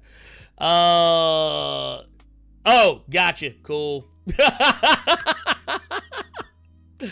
Let's see. Gotcha. I appreciate the super chat anyway. You're welcome. You are more than free to plug your shit. By all means, go right ahead. Go check out I Freaking Love Comics. I think they actually have a stream that's going to be coming up here. I believe... I think I actually have it here in shameless plugs. I think this says going to be going on, was it 7 p.m. Eastern, which would be 6 p.m. my time. But yeah, definitely worth a watch. Love those guys at I Freaking Love Comics. Y'all go check them out. There are, I think I actually have them in my, if you go to my, well, actually, you can just click on their name right here in the chat. But if, if you're, you don't think about that, then they're on my homepage too. If you go to the section where it shows other people that I rock with, you'll see them in that. But yeah, well, I'm gonna seriously break Cypher's heart. Yeah, I'm sorry. Look, here's the thing. And Carter, you may agree, you may disagree. I don't know. Okay. It's not to say I don't enjoy anime and manga, but they have the same time that the same crimes that people accuse American comics of, anime and manga are guilty of. Oh, it just goes on forever. There's no end. Okay, One Piece. I present to you One Piece, the anime and manga that just don't know when to goddamn stop. People, like so many people in Blerd Caves, because I told them I haven't watched like newer anime and stuff in years. Yeah. They all want me to start One Piece, and I'm not going through No. 1,276 episodes just to get to some kind of payoff that ain't even done yet. Yeah, I don't even think One Piece is at the halfway mark. No, God no. Matter of fact, I'm looking at it right now.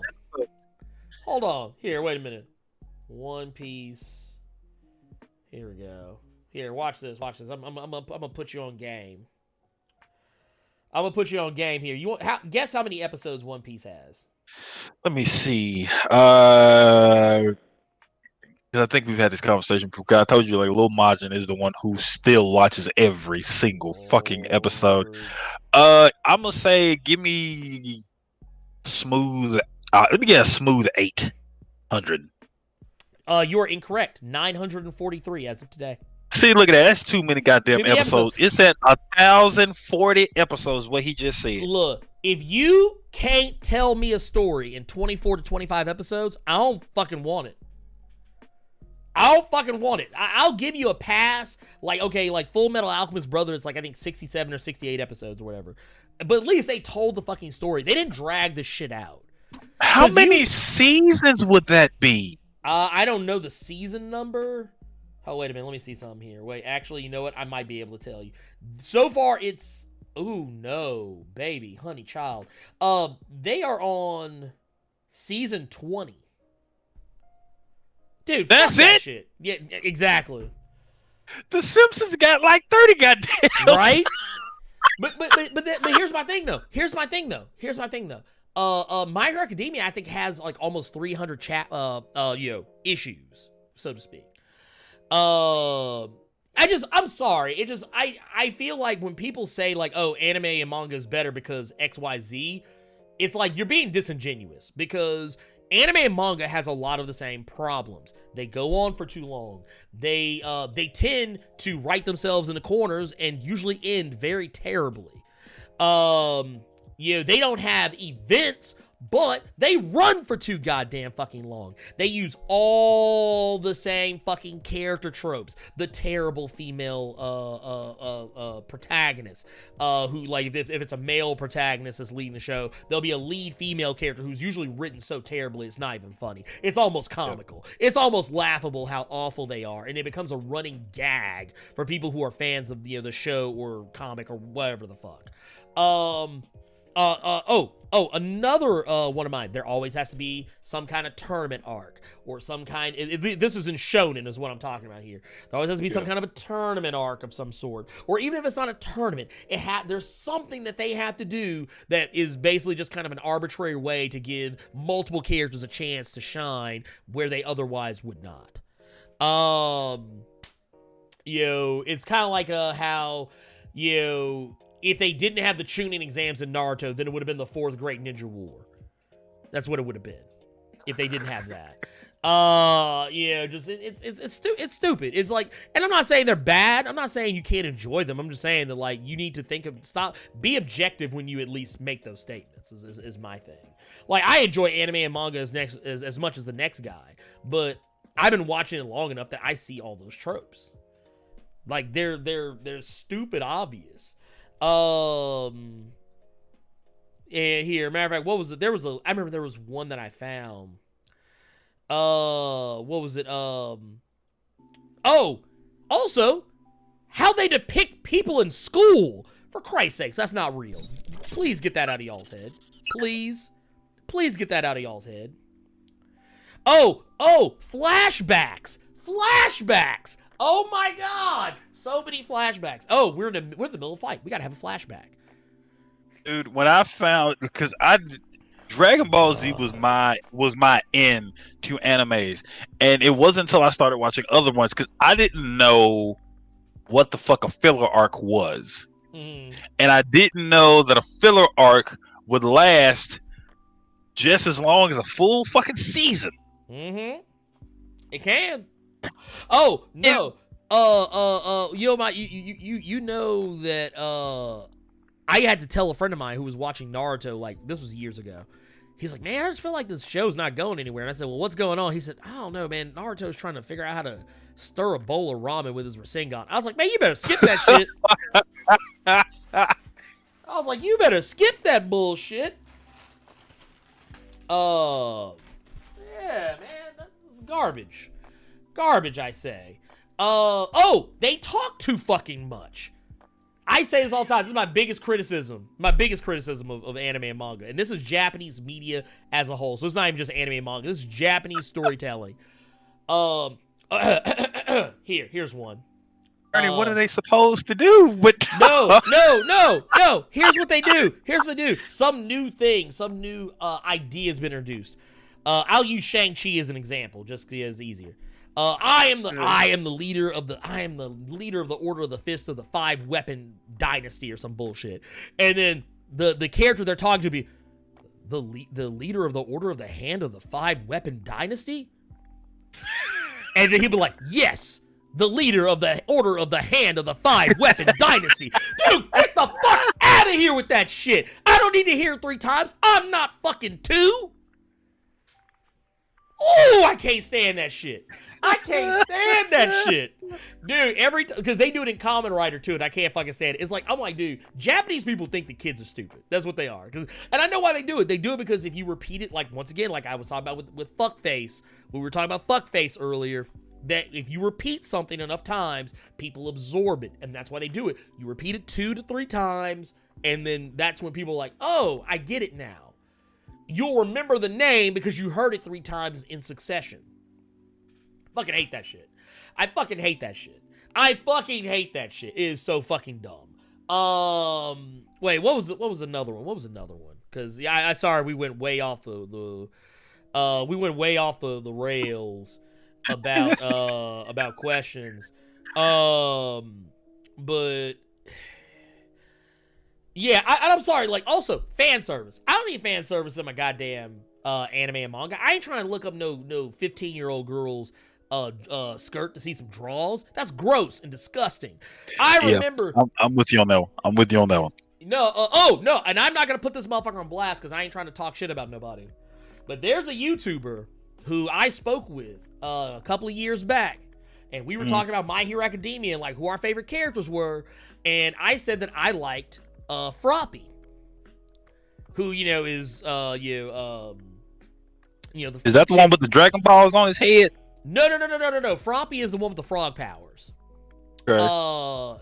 And what was his response? Oh yeah, man, dude. Oh, I love her, man, dude. She's waifu, man. She's so hot. And I was like, dude, she's 14 years old. Whatever, dude. And like, he didn't have a response. He didn't even have a response. And he just kind of rolled his eyes and like shrugged and was like, whatever. And see, that's the thing. They'll tell you these characters are in high school, that they're like 14, 15, 16 years old, and then they'll sexualize them, and I'll see some of these same motherfuckers watching these animes, and they'll just be like jerking off to these motherfuckers. And I'm like, dude, why? Why are you doing that? That is fucking gross. Yeah, it's a fictional character, but at least if you're gonna jerk off to fictional characters, at least make sure they're at least 18. Just saying. Can they at least be out of high school? Throwing that out there. I'm sorry. I think anime and manga fans are equally as gross as some comic book fans. It's just, people, they sexualize the wrong shit. It just is what it is.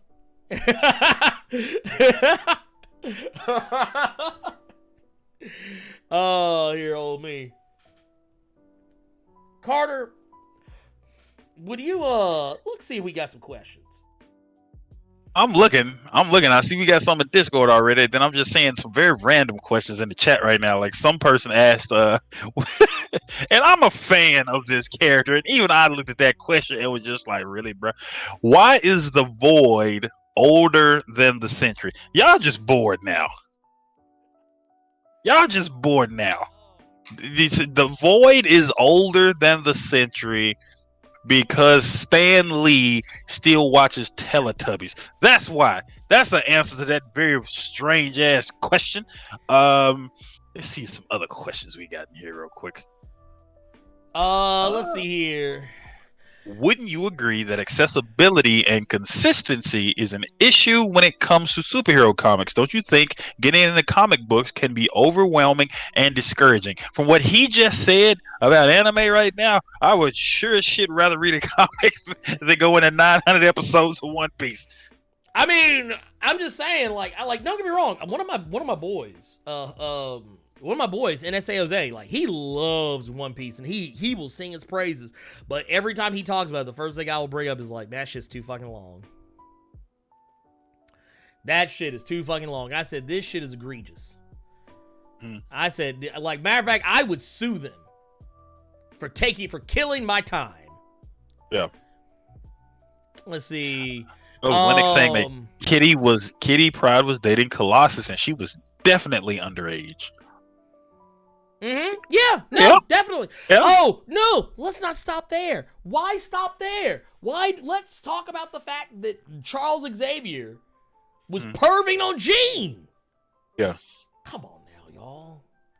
Shit, if you want to bring it to the real world, just for a quick hot second, there's people were talking about Drake on Twitter, like late last night or whatever, because some songs came out that he was featured in, and one of the lines in the song is talking about this female singer named SZA. She's with Kendrick Lamar's label and all that good stuff, but Drake was making comments about a certain song about her and saying, "Wow, you were a fan of her at this time. Well, back in this time, we were dating." And then people did the math on what year that he said that Drake was dating SZA. SZA was 17 and Drake was 23, 22. Yep. So I mean, yeah, people. Well, you know, that's why people got concerned when Drake was pushing up on Millie Bobby Brown. Millie Bobby Brown from Stranger Things 11. Because like she was like, "Oh, thank you, blah blah blah blah. Yeah, he's always been so nice and so kind." Blah, blah. Like, now that motherfucker, he ain't trying to be a friend. He trying to fuck. Yeah. And I'm sorry, I'm not trying to be crude or crass, but anytime a grown ass man is pushing up on a girl that young, trying to act like he's her friend, just throwing it out there, man. Let me see. Do you think Nate Gray will make an appearance in Hickman's X-Men run? I think that's the one Summers maybe we haven't seen yet on the moon. No, we haven't. I don't think we will either, because he's a time divergent version of Cable. Well, I guess technically he could stand on his own, but like when you think about it, Cable, Nate Gray. It would complicate for the same reasons that they didn't let this. For the same reasons, maybe worse, that they didn't let Madeline Pryor be resurrected and live on Krakoa. The same reasons they probably ain't gonna let X-Man live on the island, because anyone who is a clone or a time divergent or alternate reality version of a character that's already there, it would get too confusing. I mean, I know some people like to bring up the Stepford Cuckoos, but that's not the same thing. The Stepford Cuckoos, the joke is that no one can tell which one of them is which, except for like maybe two people, other than themselves. Let's see here. I've been out of the comic game for a couple years now. Any good suggestions? Immortal Hulk, Venom, Gideon Falls. God, let's not do this again, Carter. How long did we run the show? That's why I got quiet. Image Comics? That's why I shut up. Look, because we'll be sitting here like, oh no, wait, what about this one? No, wait, what about that one? All I will say is, if you've seen me cover it on my channel, it's probably worth reading. I don't typically cover anything that I don't like. Three Jokers has been really interesting lately. But yeah, Venom, Immortal Hulk, if you're I've been enjoying Jason Aaron's Avengers. I mean, it's not like the greatest Avengers run that's ever happened, but I've been enjoying it. I've been enjoying Kelly Thompson's Captain Marvel. What was another one? DC Death Metal has not been great, but I did enjoy the Speed Metal tie-in. I keep forgetting that's still going on. Dude, it's so, oh god, you ain't missed shit. You ain't missed the goddamn thing. I haven't been keeping up with Batman or Superman or anything. Flash has actually been good. Flash is actually the one DC book I will say that's like has been the most consistent book outside of Red Hood. Outside of Red Hood and the Outlaws, or just I think it's just Red Hood right now. But those books. Well, no. It's Red Hood. Oh, Outlaws. There you go. You see, I had to do the pause before you said out. There you go. Yeah. Red Hood, pause, Outlaw. But no, those two books have been the most consistent. Yeah. Have you read the newest issue of Red Hood? No, not yet. Okay, so basically, it's getting toward the end of Lobdell's run, and it's some time fuckery going on to where we have the current Red Hood Outlaw teaming up with New 52 Red Hood the Outlaws to basically save the world. Long story short, who ends up saving the world and basically, I'm gonna do this so you all can live free. Bizarro. Bizarro, of course, murked Trigon, and now rules Trigon's world. He's now the king. Good lord, really? Bizarro is a G, right? Dude, I love Bizarro, but you know what? I don't think Bizarro's ever had this much respect put on his name. Never. Oh, wait, here, what my guy Amari says, well, how come superheroes who don't have super strength never lose teeth or tear an ACL or pop a shoulder? Hell, I was a hero and I got cut on my finger. That's it for me. Okay, I'll explain that. Okay, so superheroes who don't have super strength. Okay, it used to actually be more common in like the 90s. Late 80s, 90s, maybe early 2000s for characters who aren't super strong. Or I would even say super strength doesn't have much to do with it. Usually it's like superhuman durability. Characters didn't have it. And even some that did would lose teeth. Amari, if I have a perfect answer for that question. Okay. And that would be Matt Fraction's Hawkeye run. Yes. Yep. Yes. Okay, yeah. I'm with you on that one. Yeah. That boy, you would see, like, let's say an event happened, and you go and read the Hawkeye book. Oh, he got fucked up good. Because the one thing people never realize, and I like that book for that instance, is Hawkeye's deaf. Yeah, he's deaf. People don't talk about that enough. Yeah, people really don't talk about that enough. So he's doing what he's doing while he's deaf, or not fully deaf, but he's deaf in one ear. Yeah, he's deaf. And it just to answer that question about certain superheroes that don't have superpowers, how they don't have any wear and tear. If that's what you want to read, Matt Fraction's Hawkeye run will be right up your alley. Because that boy was walking like he was bandaged up, taped up. Near every issue, and that's the one thing. Yeah, I will agree with. Just you don't see that a whole lot. If you read Daredevil, more often than not, he gets pieced up. He gets pieced up more often than not, and has to like recover. Hell, what was the issue where he stepped out in front of a goddamn bus? Yeah. That was like it was the death of the Daredevil.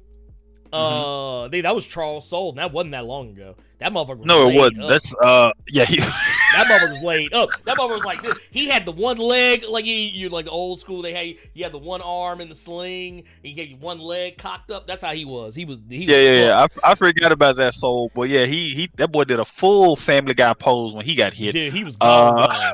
Oh wait. We got one right here. This is a response. Okay, I'll address this. Okay, so Linux. Okay. X-23, yes, is a clone, but here's the difference.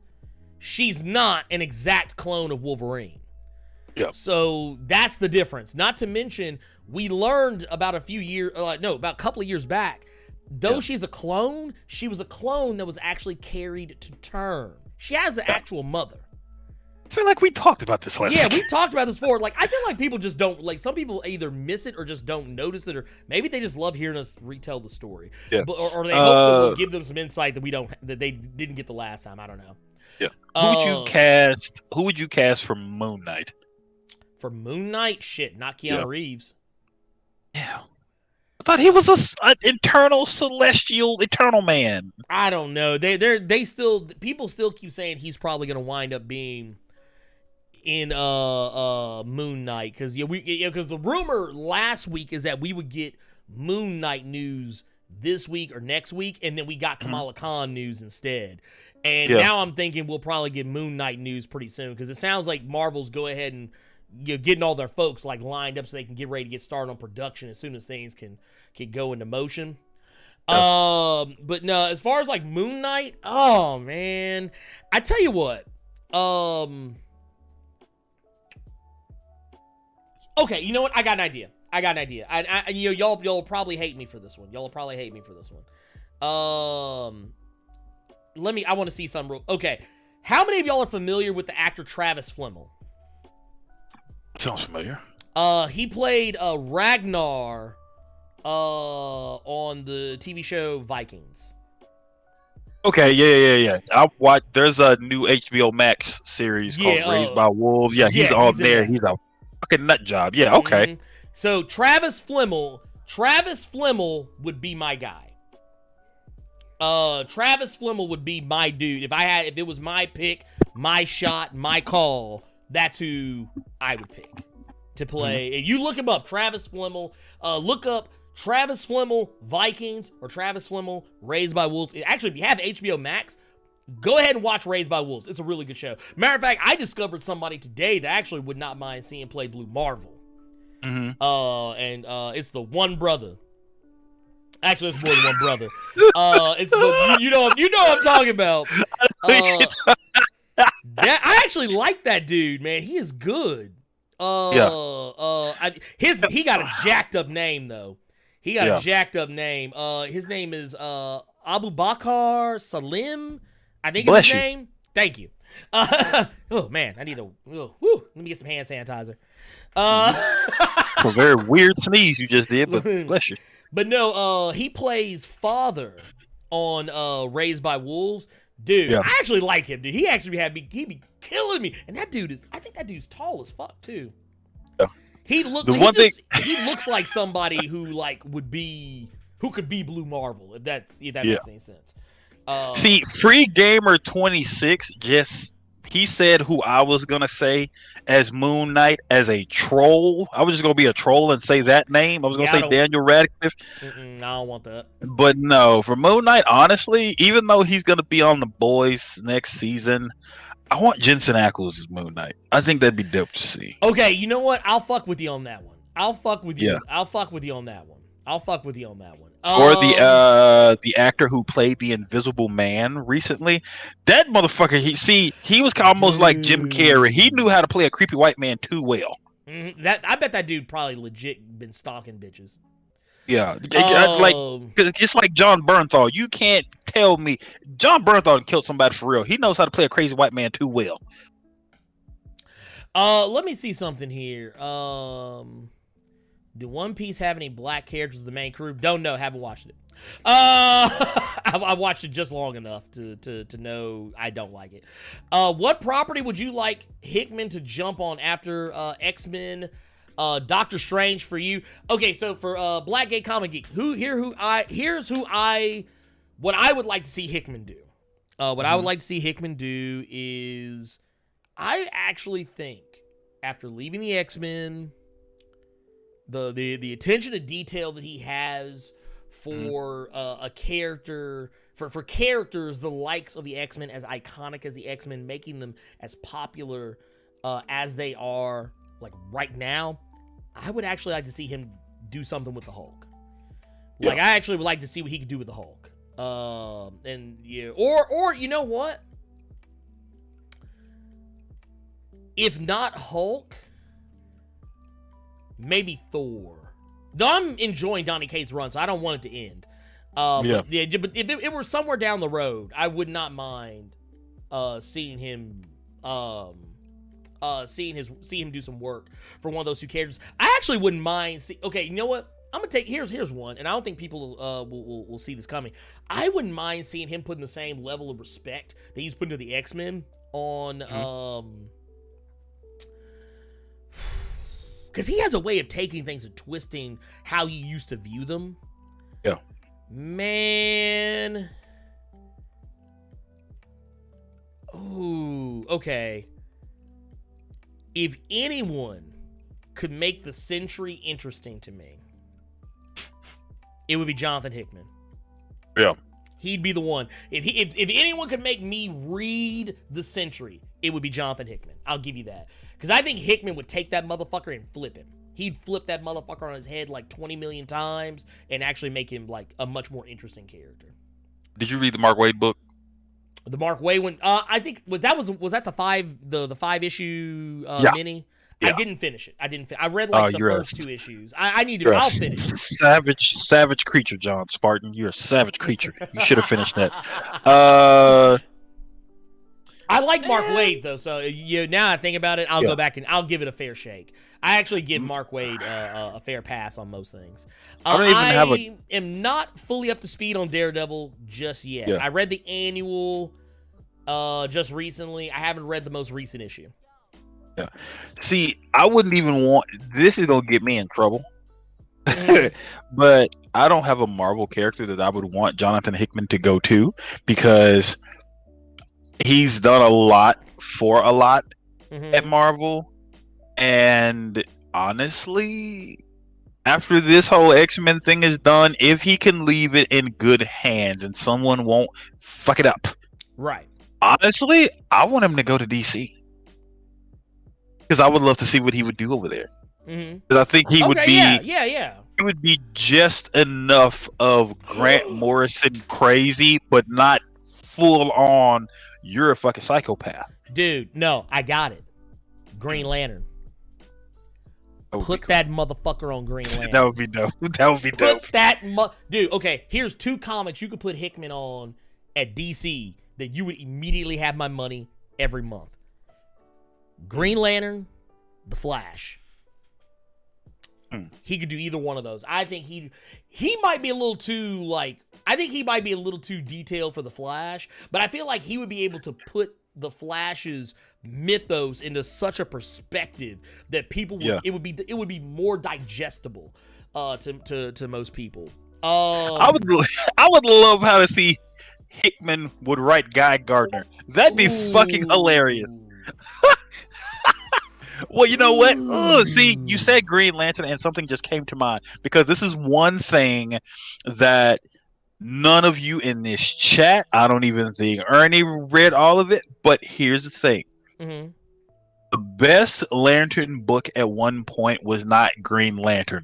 It was Red Lanterns. And I know a lot of people can't believe me when I say that. When Guy Gardner was a Red Lantern, that book was amazing. So I would I just want to see Hickman write. That would be cool to see him write Guy Gardner. But yeah, just Hickman in general over at DC. I'd love to see what he would do there. Keep him the fuck away from Batman. But I would love to see. Yeah, I don't want to see Hickman do a Batman. No, I don't want to see him on Batman, Superman, Wonder Woman. None of that shit. I don't even want him on a side book. Don't try to don't try to compromise. Try to put him on Detective Comics. Get your ugly ass back. Get him off. Keep him away from Batman. I don't want him near Superman. Just look. He can have Mr. Miracle if he just really wants it, but no. Honestly, I was more so thinking about you for a second when I said DC because I think Hickman writing the Terrifics. I think yes. Ooh, dude, because you know what it would be, right? He would just start writing the Fantastic Four again for DC. He would just start writing the Fantastic Four again for DC. I'd be all because that's all the Terrifics are. Let's be honest. They're just DC's version of Fantastic Four. All the new age of heroes. Damage was Hulk. Sideways was Spider-Man. Yeah, the Terrifics. They were the Fantastic Four. Silencer was Black Widow. Was that who that was supposed to be? I didn't read that book. I did not care to read that book. It was actually not bad, but she was basically Black Widow. She was Okay. basically Black Widow. And then what were the other ones? The new challengers and the immortal men. I didn't read those enough to give a fuck. But I'm guessing if I had to hazard a guess, I would say they were probably supposed to be like the Eternals or whatever the fuck. I don't know. Anyway, I don't give a fuck. Point of the matter LJ is, Brown saying Hickman may be doing a New Gods book. okay, you have my attention. Mm. Here, I got one for you. Which do you think would benefit their company more? DC having a scaling/condensed timeline, or Marvel having a complete reboot? Honestly, I think both of them would be great for both parties. DC needs to clean up his timeline. Like, technically, they kind of have, but the thing is, they keep fucking it up. DC always, once they get it right, they start fucking it up. It seems like DC will clean it up, but then reintroduce the shit they just cleaned up. Mm-hmm. Because the writers who read that shit, that liked it, they're old enough to write by that point, and they can come in and be like, no, actually, I like this better. Yeah. See, I don't understand that. Like, okay, if you're cleaning it up for new readers, we're going to get all that stuff happen. We're not really going to talk about it. And then you got Perpetua just grabbing all these random crises that we not supposed to have known or remembered because we don't have to remember it to read this book. But now this bitch is just grabbing them left and right. I know one thing about Superboy Prime, but then all this DC stuff said, well, you don't need to read it. This is new. This is different. All that good shit. We just can't say all new, all different because Marvel stole it from us. And then you reintroduce Superboy Prime. Yeah, because he's back. He's in the current DC. Yeah. So he's been back for a while, and people just didn't notice it. So yeah, I would absolutely. I'd take DC because at least if Marvel does it, they'll do it for a little while. DC will tell you they're gonna clean up continuity and all this stuff. That shit might last until the next book comes out that following Wednesday, and now the floodgates then opened up again. So I think DC needs a shitload more help with that than Marvel does. Marvel doesn't need a. You know what Marvel needs? Marvel doesn't need a reboot. Here's what Marvel needs, because and actually, I tell you what, I think Marvel already did it. Like, you know how people clowned Marvel for doing Marvel Fresh Start? Yeah. And then what did we get out of it? We got one of the most lit Venom series in recent memory. We got the Immortal Hulk out of it. Yeah. We got probably was arguably the best Captain Marvel thus far. I still need to read that. It is good. It's awesome. We got, what was it? Nick Spencer's Spider-Man run's been good. What else did we get out of it? Well, of course, it wasn't right away, but we got what ultimately amounted to Hickman's X-Men. Yeah. And I mean, even though technically it's not a part of Marvel Fresh Start, but the idea that it came out not that terribly long. Shit, it was a fresh start. It really was. It really was. But the thing is, the whole point of Marvel Fresh Start was that you could jump on a book and not have to know anything. Yeah. And for the most part, you could.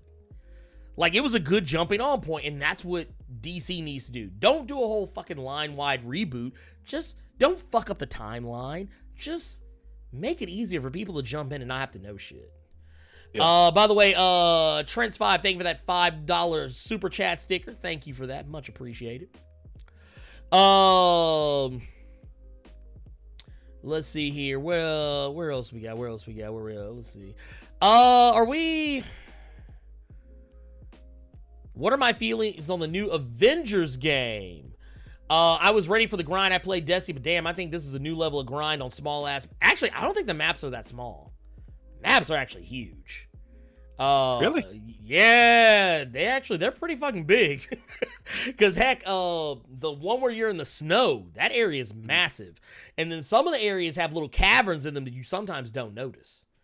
Yeah. They can go easily unnoticed. I love the game, though. I've been enjoying it. I have all of my characters to level 50, minus Iron Man and Black Widow, who are both at 30 and 31, respectively.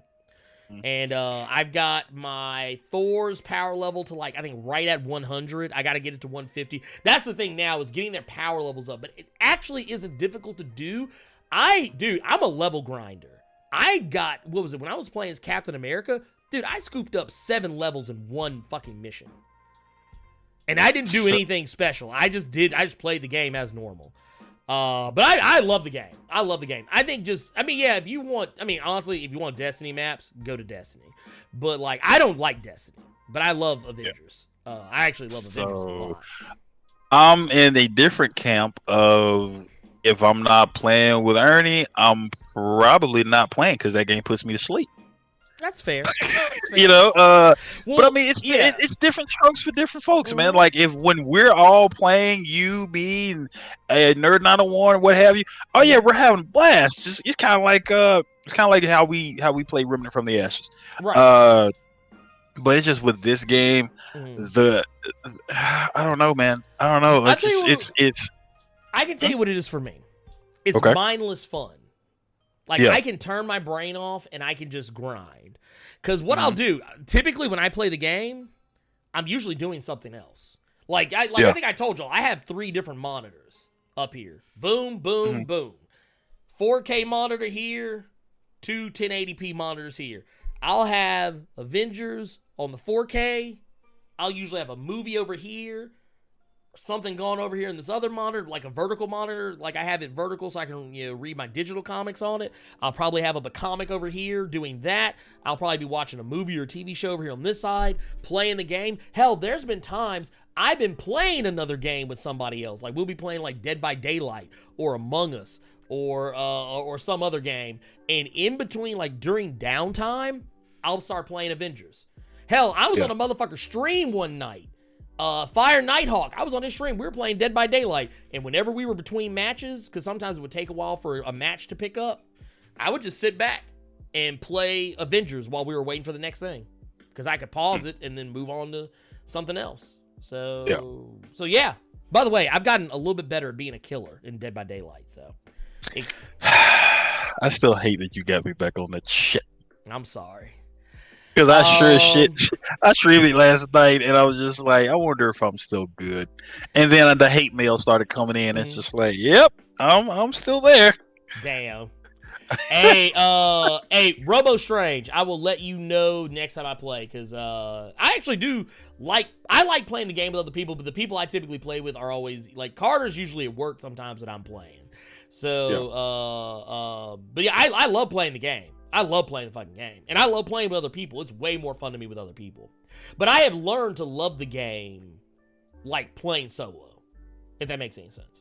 Last question from the chat. What would you think of a partnership between Image and Adult Swim where Adult Swim adapts Image comic stories like Gideon Falls, Bitterroot, God Country, etc.?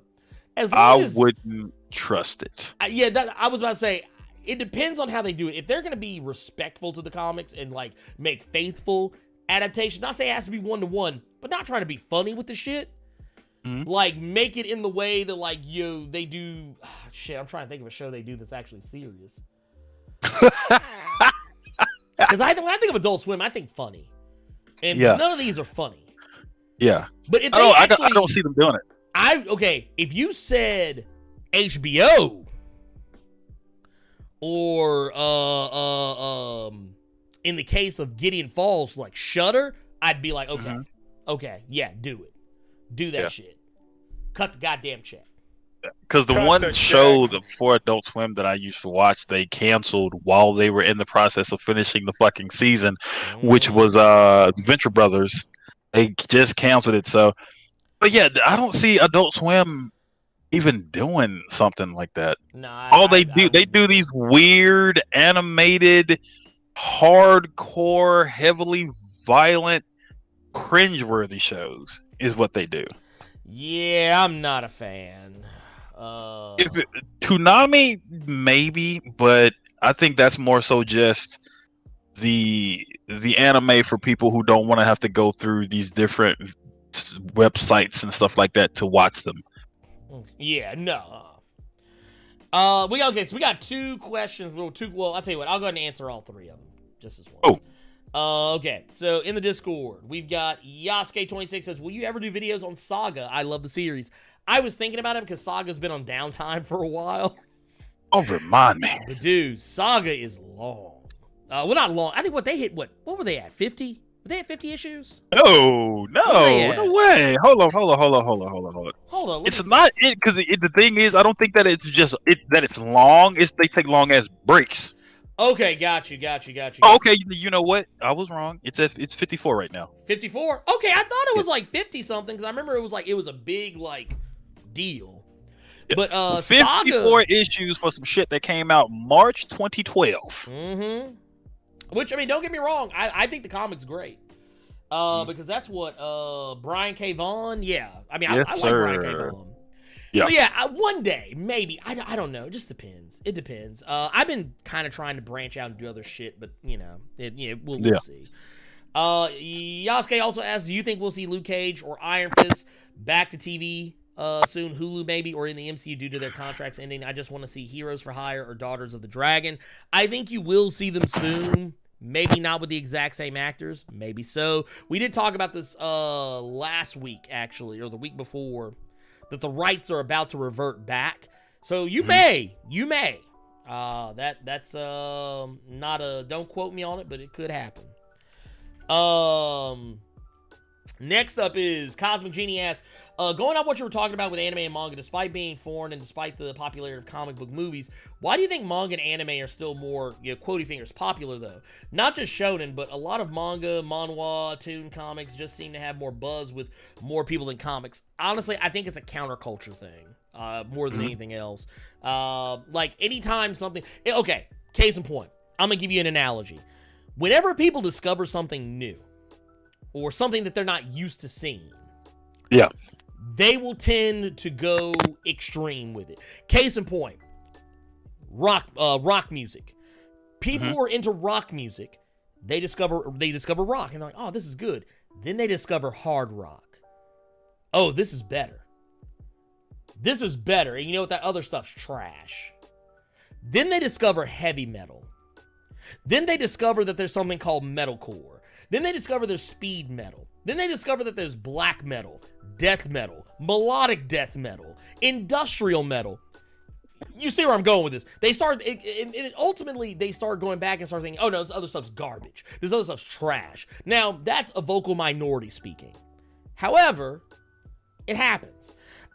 Same thing if you get into, like, it's the same thing when you get into, like, if you get into like foreign film, because I was one of those for a while. There was one summer, the girl I was dating at the time, she broke up with me and I was in a real like depressed place. And to fill the void, I started collecting foreign films. And that's how I can tell you that I know about how you can get tricked, your brain can get tricked into thinking that what you're watching is higher art. Because I used to buy tons of subtitle movies from China, Japan, Russia, Africa, all sorts of places, and would watch them, and I would think, oh, this is way better than American cinema. No, it's not. It's the same thing. They're doing the exact same shit. It's just the story happens to be good. Maybe. And my brain is working harder to read subtitles than it would just to listen.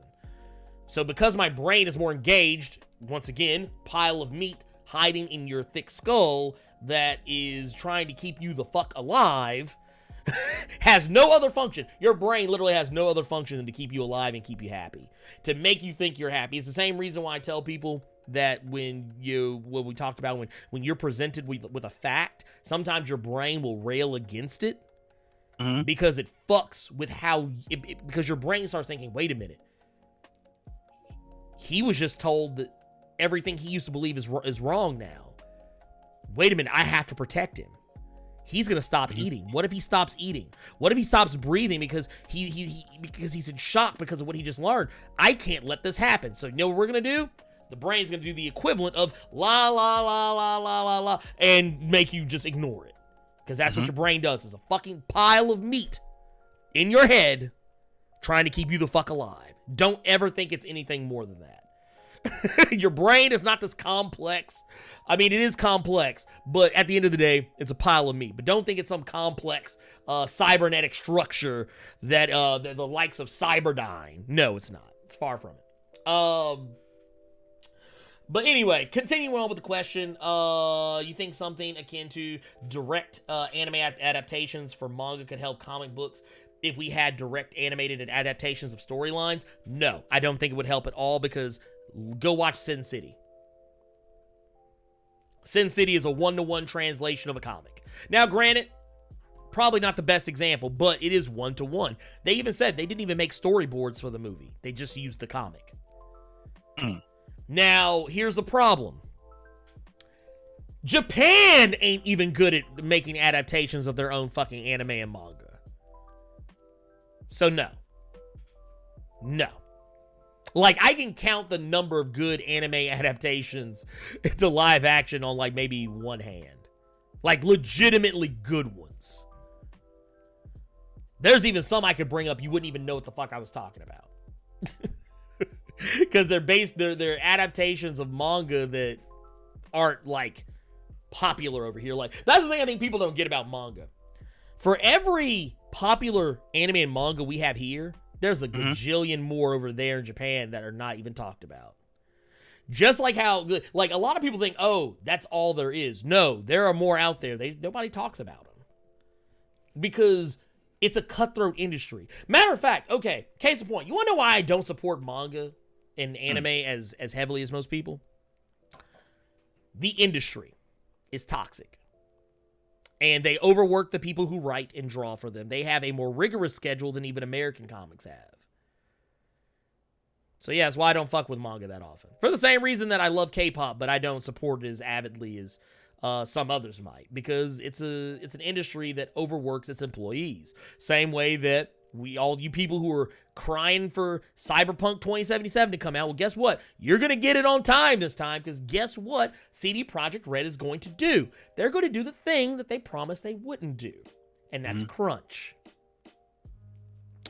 Which means they're going to overwork the fuck out of their employees, only this time they're actually going to get compensated for it.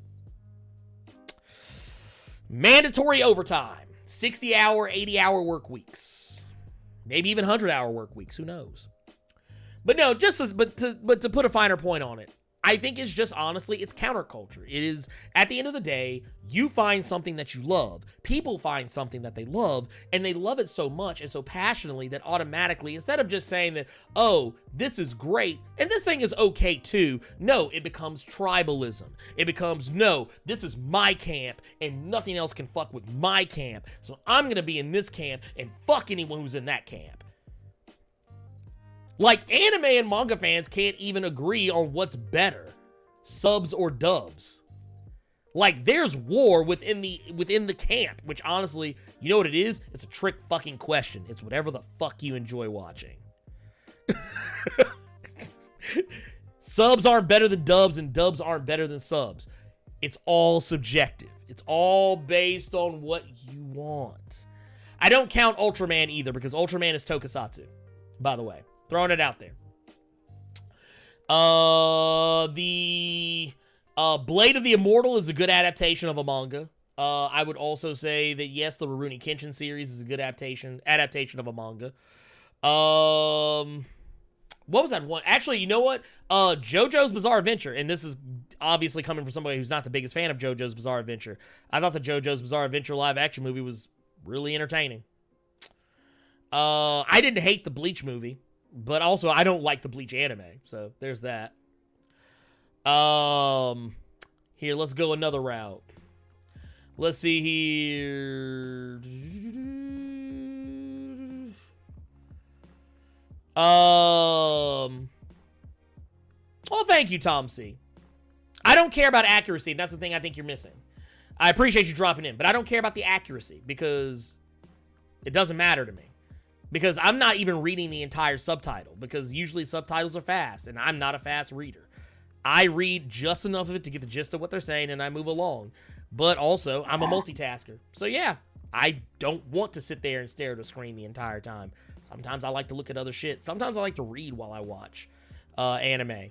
Or tokusatsu even. Tokusatsu is the only thing I actually give my direct attention to, because I like it better than I like anime. There you go.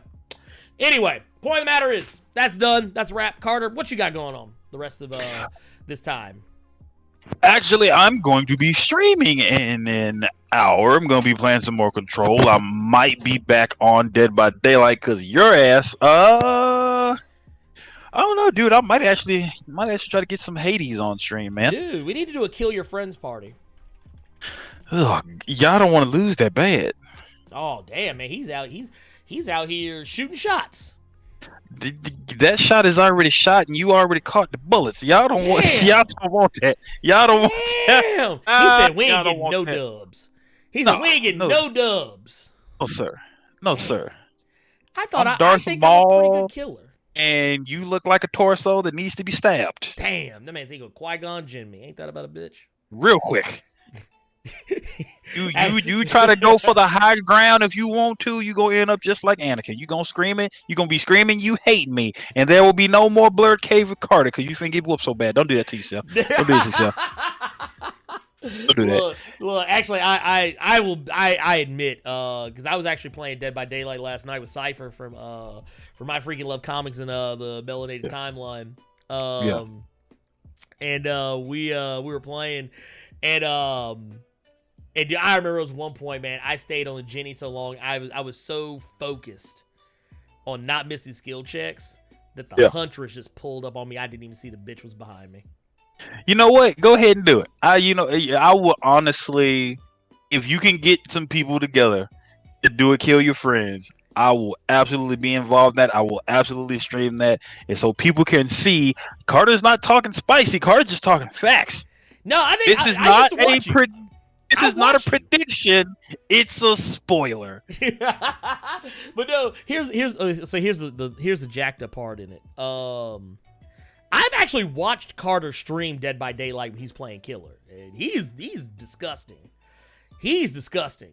But see, the thing is, that's actually why I think I've started off as a half-ass decent Killer, is because I've watched what he does, and I've watched other people who play Killer, and I've just taken their advice and in certain shit that I do. Like, I don't chase motherfuckers for forever. Like, if I start chasing you and the chase just ain't worth it to me, I'm like, no, I'm trying to find these motherfuckers on these Jennies. Yeah. Just saying. But I don't have anything else going on the rest of this week. Most likely, I'm not gonna lie, man. Your boy probably gonna be chilling. But if y'all want to catch me on Twitch, man, I'm gonna be doing horror games all month long on Twitch. I also may have a secret project coming up that I can't tell y'all about yet until it's official. But when it does happen, if it does happen, I will let you guys know what's going on, and I will and I'll keep you guys updated. But it'll be something that's going to be really awesome. I'm looking really forward to doing, and it may not have anything to do with the shit I normally do on here, but I'm just throwing it out there. It might be fun. You should check it out. But if y'all want to see me play some horror games, go check out that link. We were playing Phasmophobia the other night. Carter, I think you might like that game. It's interesting. No. From what I watched that stream, and I heard the hollering, and I heard the famous Blerd without fear. Get me the fuck out of here! I'm not playing that game, dude. No, because what happened was, I don't even know if you saw the part that really got us. I actually snapped a picture of a ghost. Yeah. That motherfucker walked, like, it got directly in my face. I'm not touching that. Y'all not finna hear the quotey fingers now, and I'm not talking about anyone specific, but y'all not finna have the bitch come out of me, have me screaming on stream just so everybody can clip it. Oh no. Damn. Oh no. I'm just saying. Ain't gonna get me. Well, that said, we're gonna go and get out of here.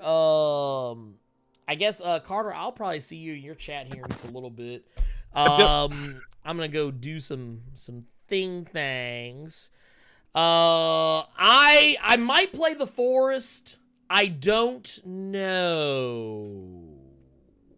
I technically played it a lot on stream already, but if you ever want to play it, Robo, let me know. I'll run with you.